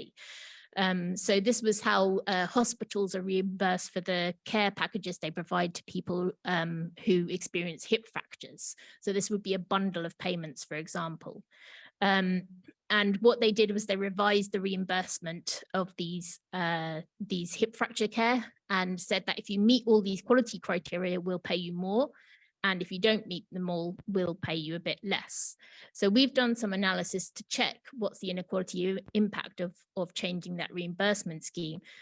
Were hospitals better able to achieve those quality care practices in more advantaged patients, for example, in which case potentially this policy may have exacerbated inequalities in care.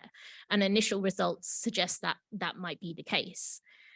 So what can we do about that? Well, knowing that, we could potentially redesign our payment processes to reimburse care quality and also in underserved groups. And this reflects, I was reading about an initiative in Pennsylvania at the moment where they've designed maternity care bundle payments on this basis, where they're reimbursing providers for reaching particular benchmarks in pregnancy care in groups that have a disproportionately high rate of pregnancy-related deaths. So you can use these type of equity criteria to design these kind of equity-sensitive pricing or reimbursement schemes. So just in summary, if you're going to incorporate equity values in cost-effectiveness analysis, it does require a series of subjective judgments about equity concerns up front, and those subjective judgments are not something that the analyst is in charge of. It's something we have to work closely with stakeholders and with the people affected by the policies and the context in which the policy will be implemented to understand. So it does take a lot of upfront work to understand what those may be. It also expands the scope of your analysis beyond the population that would just be receiving the particular intervention that you're assessing to anyone who bears the opportunity cost. And in terms of reflecting the appropriate weighting, so looking at the relative position of people within the population, what's their level of disadvantage compared to everybody else, you can quite quickly broaden out to the whole population in a particular setting. And it does require more granular data and analysis. So it might not be worthwhile in all circumstances. We often find there's actually not much difference in the decisions you would make between cost effectiveness analysis and distributional cost effectiveness analysis. I would say there's probably less a role for it in the health technology assessment end of the scale, and probably more of a role in public health or more of the kind of screening or earlier intervention policies. And if you're interested in learning more about it, there's some free resources and tutorials available and some training materials on the website as well. So thank you for your attention.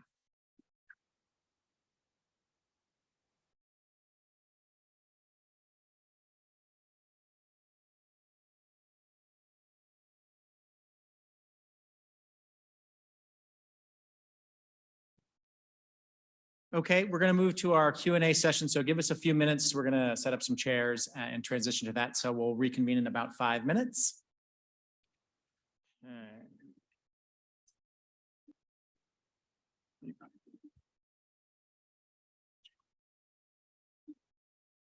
Okay, so we're going to reconvene for our Q&A session. That mic is now going to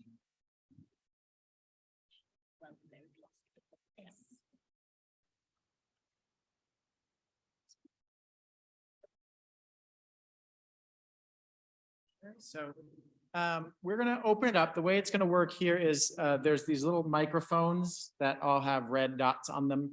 You're going to basically, if you just pop that on, then you'll be able to be heard. So right now they're off, but if people have questions, you can grab one of those close to you and pop that on.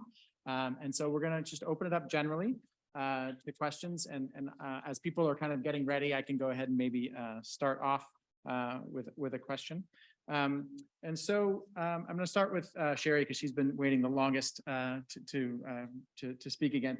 But I had a question about your statement about requirements are necessary. So I think it was clear with the FDA, they're in a position to make requirements, or I'm curious for your work, sort of who are the bodies that might be able to enact requirements? And if you've thought some about that in general. Absolutely. I'm happy to say more about that.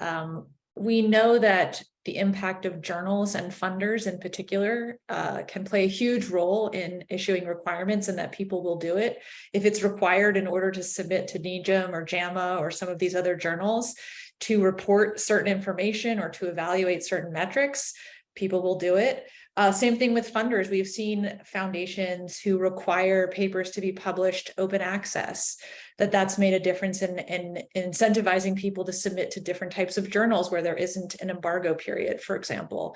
So there are a lot of entities in this research ecosystem, including funders and journals, that have incredible power to raise the bar for research. Thank you. And please feel free to begin raising hands. I do have a couple questions, but Devine, please, thanks. Yeah, but there should be a little, and just pop it on so it's green, and then we should be able to hear you. Just get to push it and talk. Does that, so Sherri, you can hear me? Okay, hi. Yes. I'm Devine Wright from the Department of Population Medicine at Harvard. I want to talk to you guys about the role of patient stakeholders in all of this work. I was really appalled when I recently read the draft ICER report on anti-obesity medications and the patient engaged research they did, in addition to getting public comments, was a single focus group with 6 people, which is not even enough people for a focus group. And so I wanted to know for the work that you guys are doing, to what degree patient and stakeholder views are being collected and how that's being done, and what you feel the quality of that data collection is like.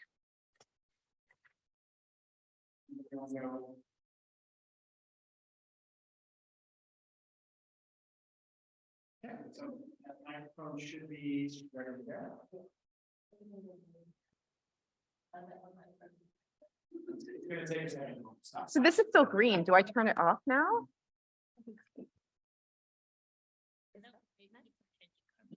Sorry.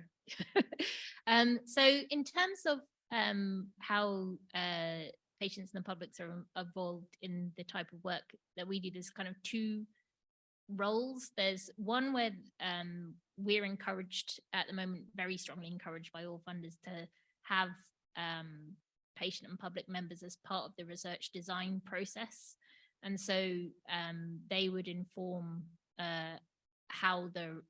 what kind of questions are asked and the design of the research.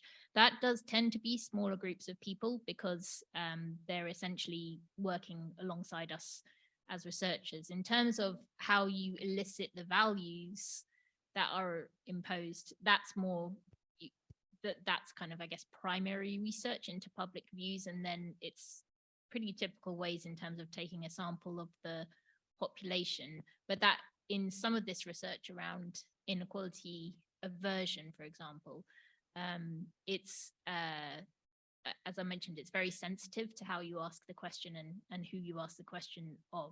So some research has been done using online.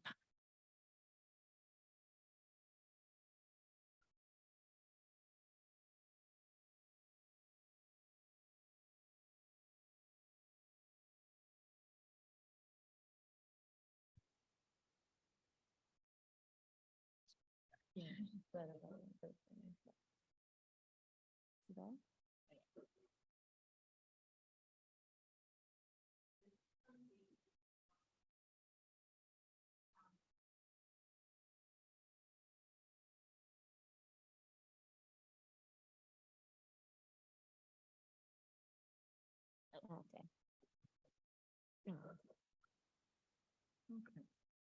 Sherri, do you have comments on the patient, including patients in the design of your work? Yeah, I'd be happy to speak to that, and thank you, Daveen, for raising this issue, because this was not something that we covered extensively.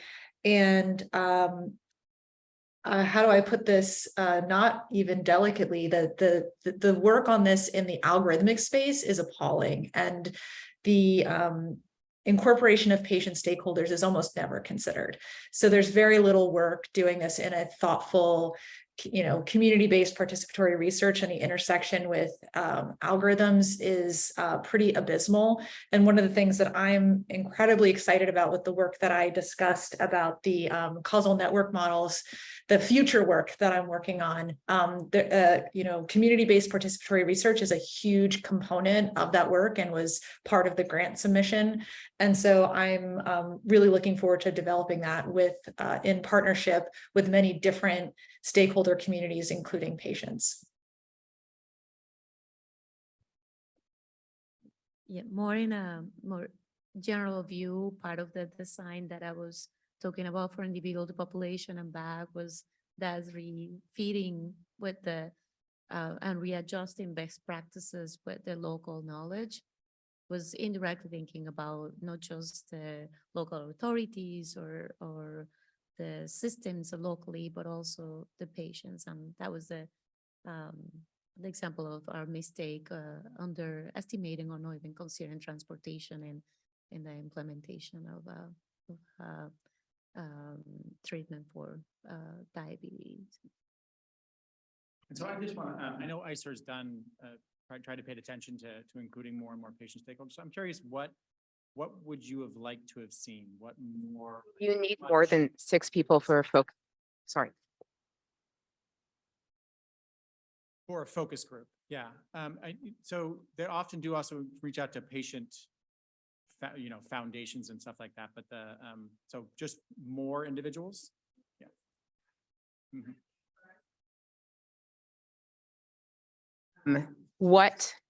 How do we normalize that this is important research? I think one problem in the field is that a lot of health economists or whoever's doing this work do not value this sort of thing. They consider it to be soft and they have very little respect for it. And I was just told in a grant review where we were doing a discrete choice experiment, like why bother doing the qualitative research? And certainly it can't take you a whole year to do that.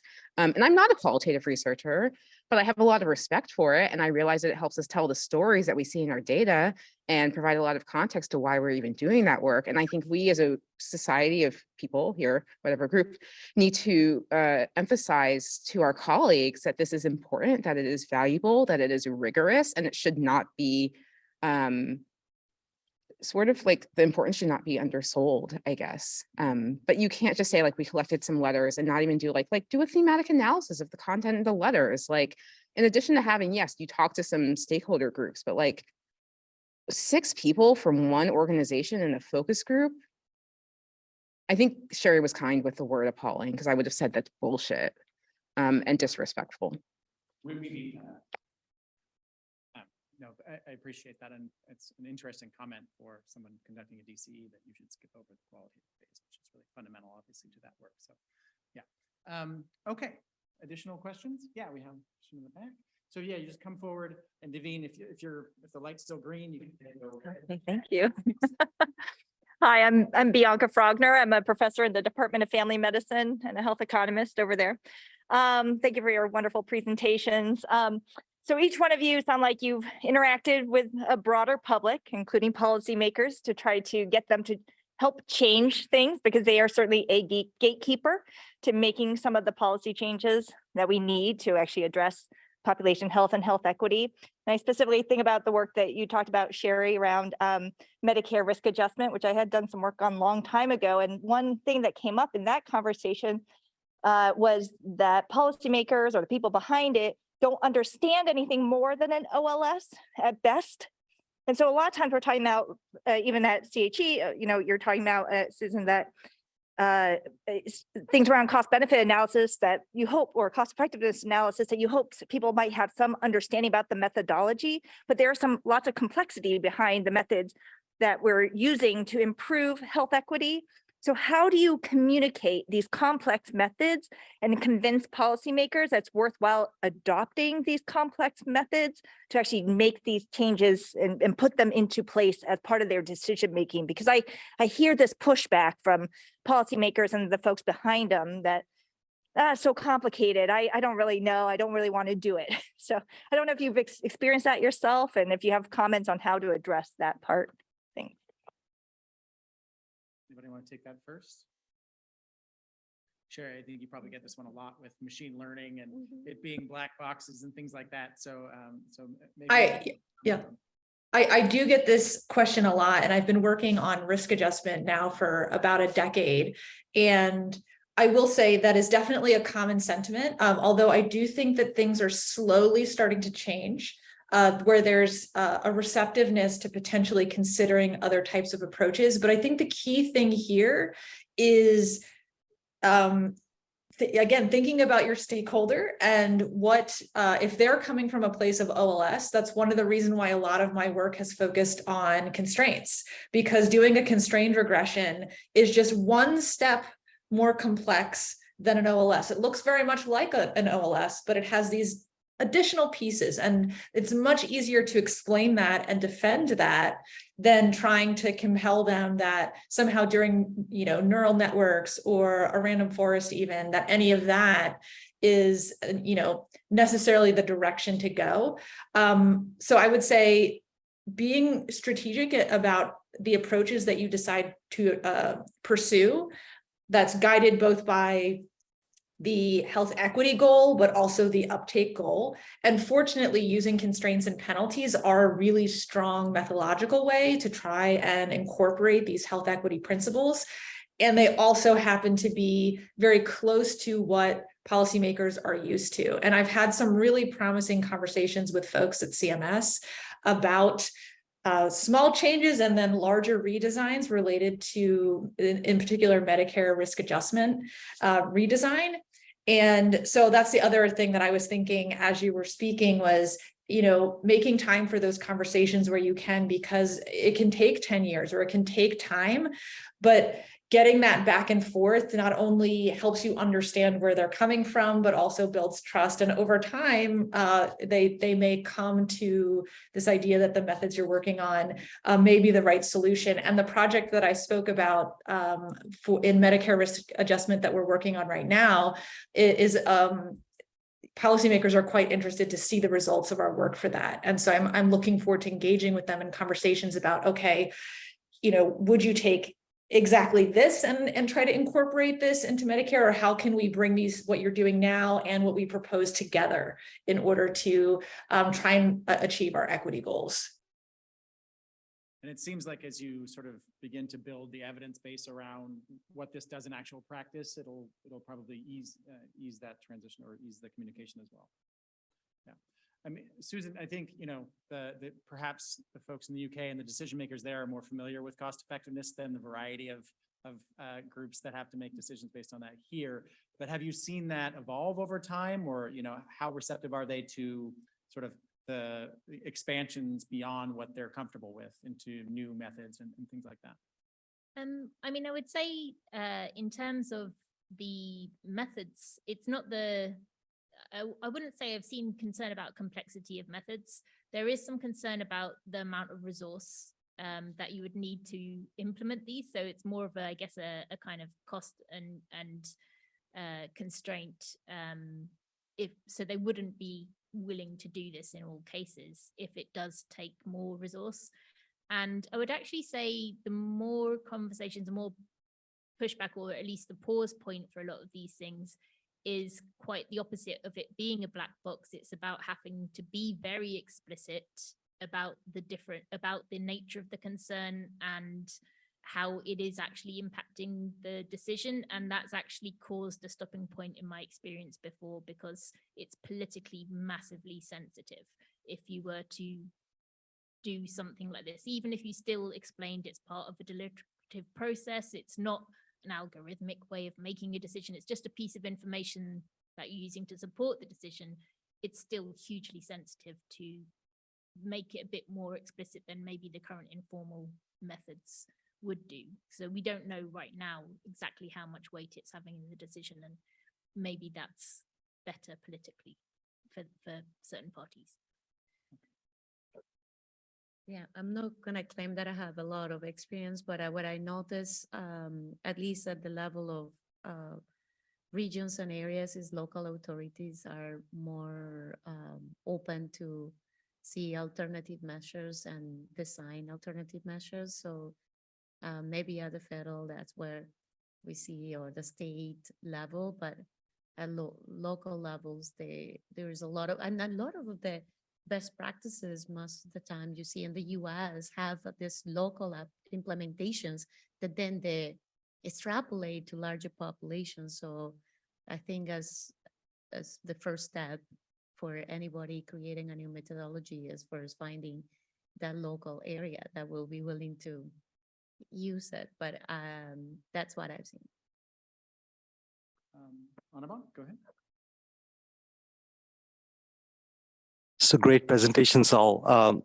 Sherri, my first question is for you, and then I have a question for Monica. Obviously, your work on the causal model networking is quite exciting. And some of you may know, Sherri was recently awarded the NIH Director Pioneers Award, right, for this work. So congratulations on that. I do have a question about, so you are planning to evaluate how an algorithm would impact disparity, discrimination through these causal network models, right? But do you have a counterfactual in the sense that if you do not use the algorithm, how would current trends in disparity and discrimination would propagate over time and using the same networks? And would you be modeling that? Absolutely. It's a great question. Definitely the idea is to be able to understand the different counterfactual scenarios. If we either introduce or change this algorithm, what happens under the status quo, what might happen under a different alternative. So yes, absolutely. In order to have any kind of causal network, we need to very explicitly and clearly define the counterfactual. Okay. Thanks. And that'll be very exciting work to see. Yeah. So my next question is for Monica. I mean, Monica, you said about something about iterative policy, right? You learn from the policy and then you iterate, you go back and you update it, right? But policy implementation is not a costless process, right? And so I wonder if you could talk about how sticky these decisions are and whether it's worthwhile being very prudent to begin with than to engage in these iterative process. Yeah, it's a fair point, especially when we're talking about larger groups, because in my iteration imaginary world, I was thinking about the previous question on local and small implementations of best practices. And I was not just thinking about a specific treatments or specific implementations, but I was thinking of you have policies that may be general to the population. You can, at very small areas, you can start adjusting them as what is needed in that area. And by needed in the area is not just based on the geographic location, but it's based on the needs of the population in those locations. So we can, in that graph of optimal policy, you can address better care and needs on that one diagram instead of trying to make blanket policies that even if it come from abroad, you don't adjust it at the local. That was more the vision that I have, rather than the full policy be rewritten. And Questions? Sarah?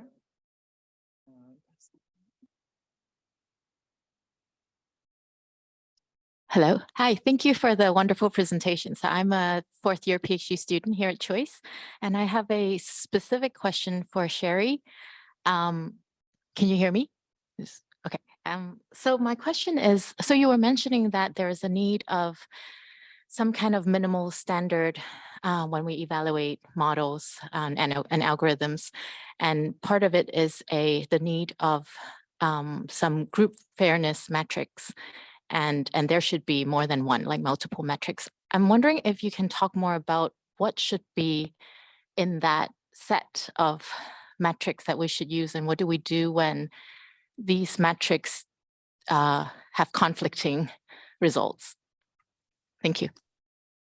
Definitely, this is an important question and something that comes up a lot in the algorithmic fairness communities, that you can have many different measurements of and definitions of what is fair.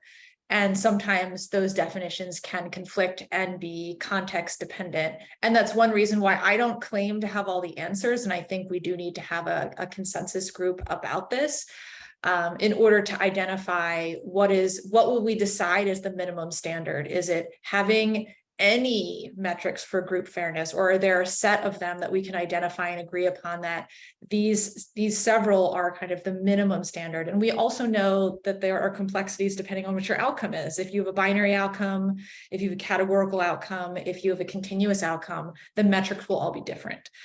So I guess the short version is that I have thoughts on this, but I don't claim to have the monopoly of thoughts on this. And we definitely need to have many perspectives and views in the room when making the decisions about which metrics it would be. Great.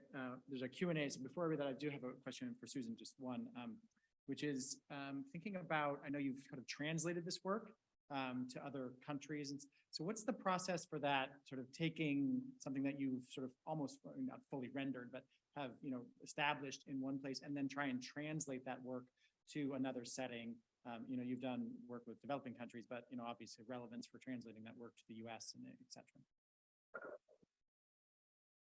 So one of the key things is obviously the kind of, I guess, the context and the nature of the equity concern will be very different.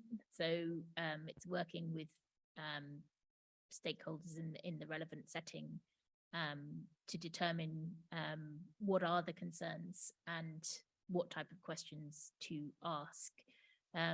So if we were doing a study in the UK, it would look very different to, we've done some work in Uganda, for example, where we worked with people in the local area, a lot of researchers there, to design it appropriately for the setting. So I think that's the main thing there. I think what I found in terms of going back to the earlier question about kind of willingness to engage, in my experience, there's a lot more, there has been a lot more willingness in some of those other settings to be much more explicit about the equity question and the role of the equity question in some of the decision making, and inviting and encouraging more that those kind of methods to be used compared to in the UK setting, where there's a bit more of a wariness about using them. Great. And this question is geared towards your work more specifically. So what are your thoughts on how to deal with not enough observations in specific subpopulations in clinical trials to support more granular CEA analyses in terms of marginalized populations? So, do you have the data in terms of treatment effects, perhaps by the groups of interest and within the strata that you're interested in? So sometimes you don't have very good information. We have, so one approach that we use, obviously, which stems from my background, is always trying to reflect the level of uncertainty.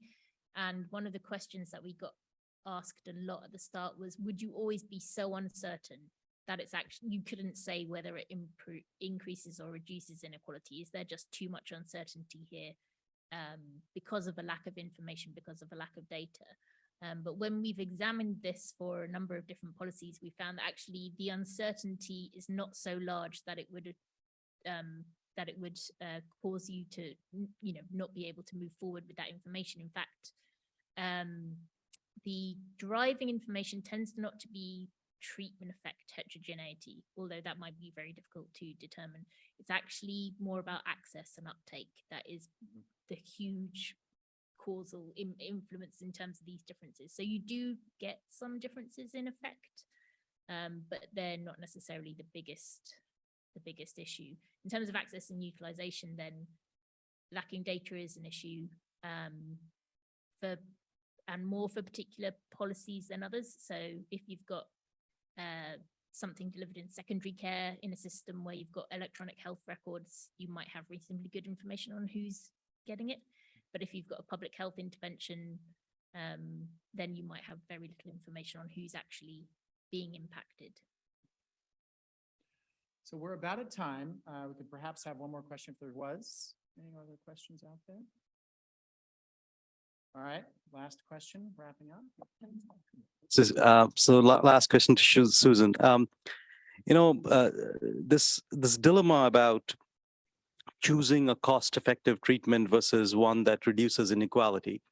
If you do find an intervention that is marginally cost-effective or not cost-effective, but it reduces inequality, would your decision then to go and compare that with other modes of reducing inequality for the same population, or accept it as it is? I mean, does that information trigger further evaluation that here is an intervention that's not cost effective but reduces inequality, but shouldn't that be put against other modalities of reducing inequality in the same population?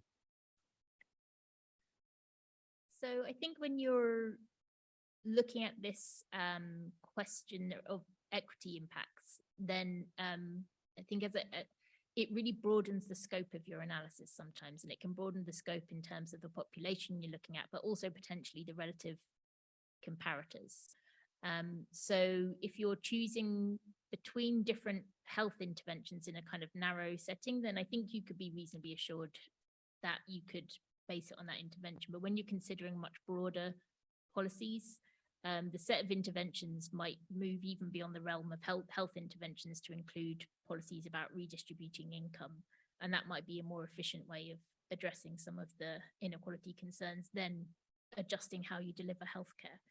So it does become tricky, but I would say in all circumstances, if you've got cost effectiveness information about a policy and it turns out not to be cost effective, that often initiates questions about, well, what could we do to make it cost effective? So it's not too different from that situation. And it does neatly tie into a series of research questions. If you find that there is this particular inequality impact in an intervention, can you alter that? Is it modifiable? And if you can modify it, what's the costs of altering it and what's the value of doing that? So you can lead to a series of questions. But yes, it can be challenging to determine the scope of these type of ones.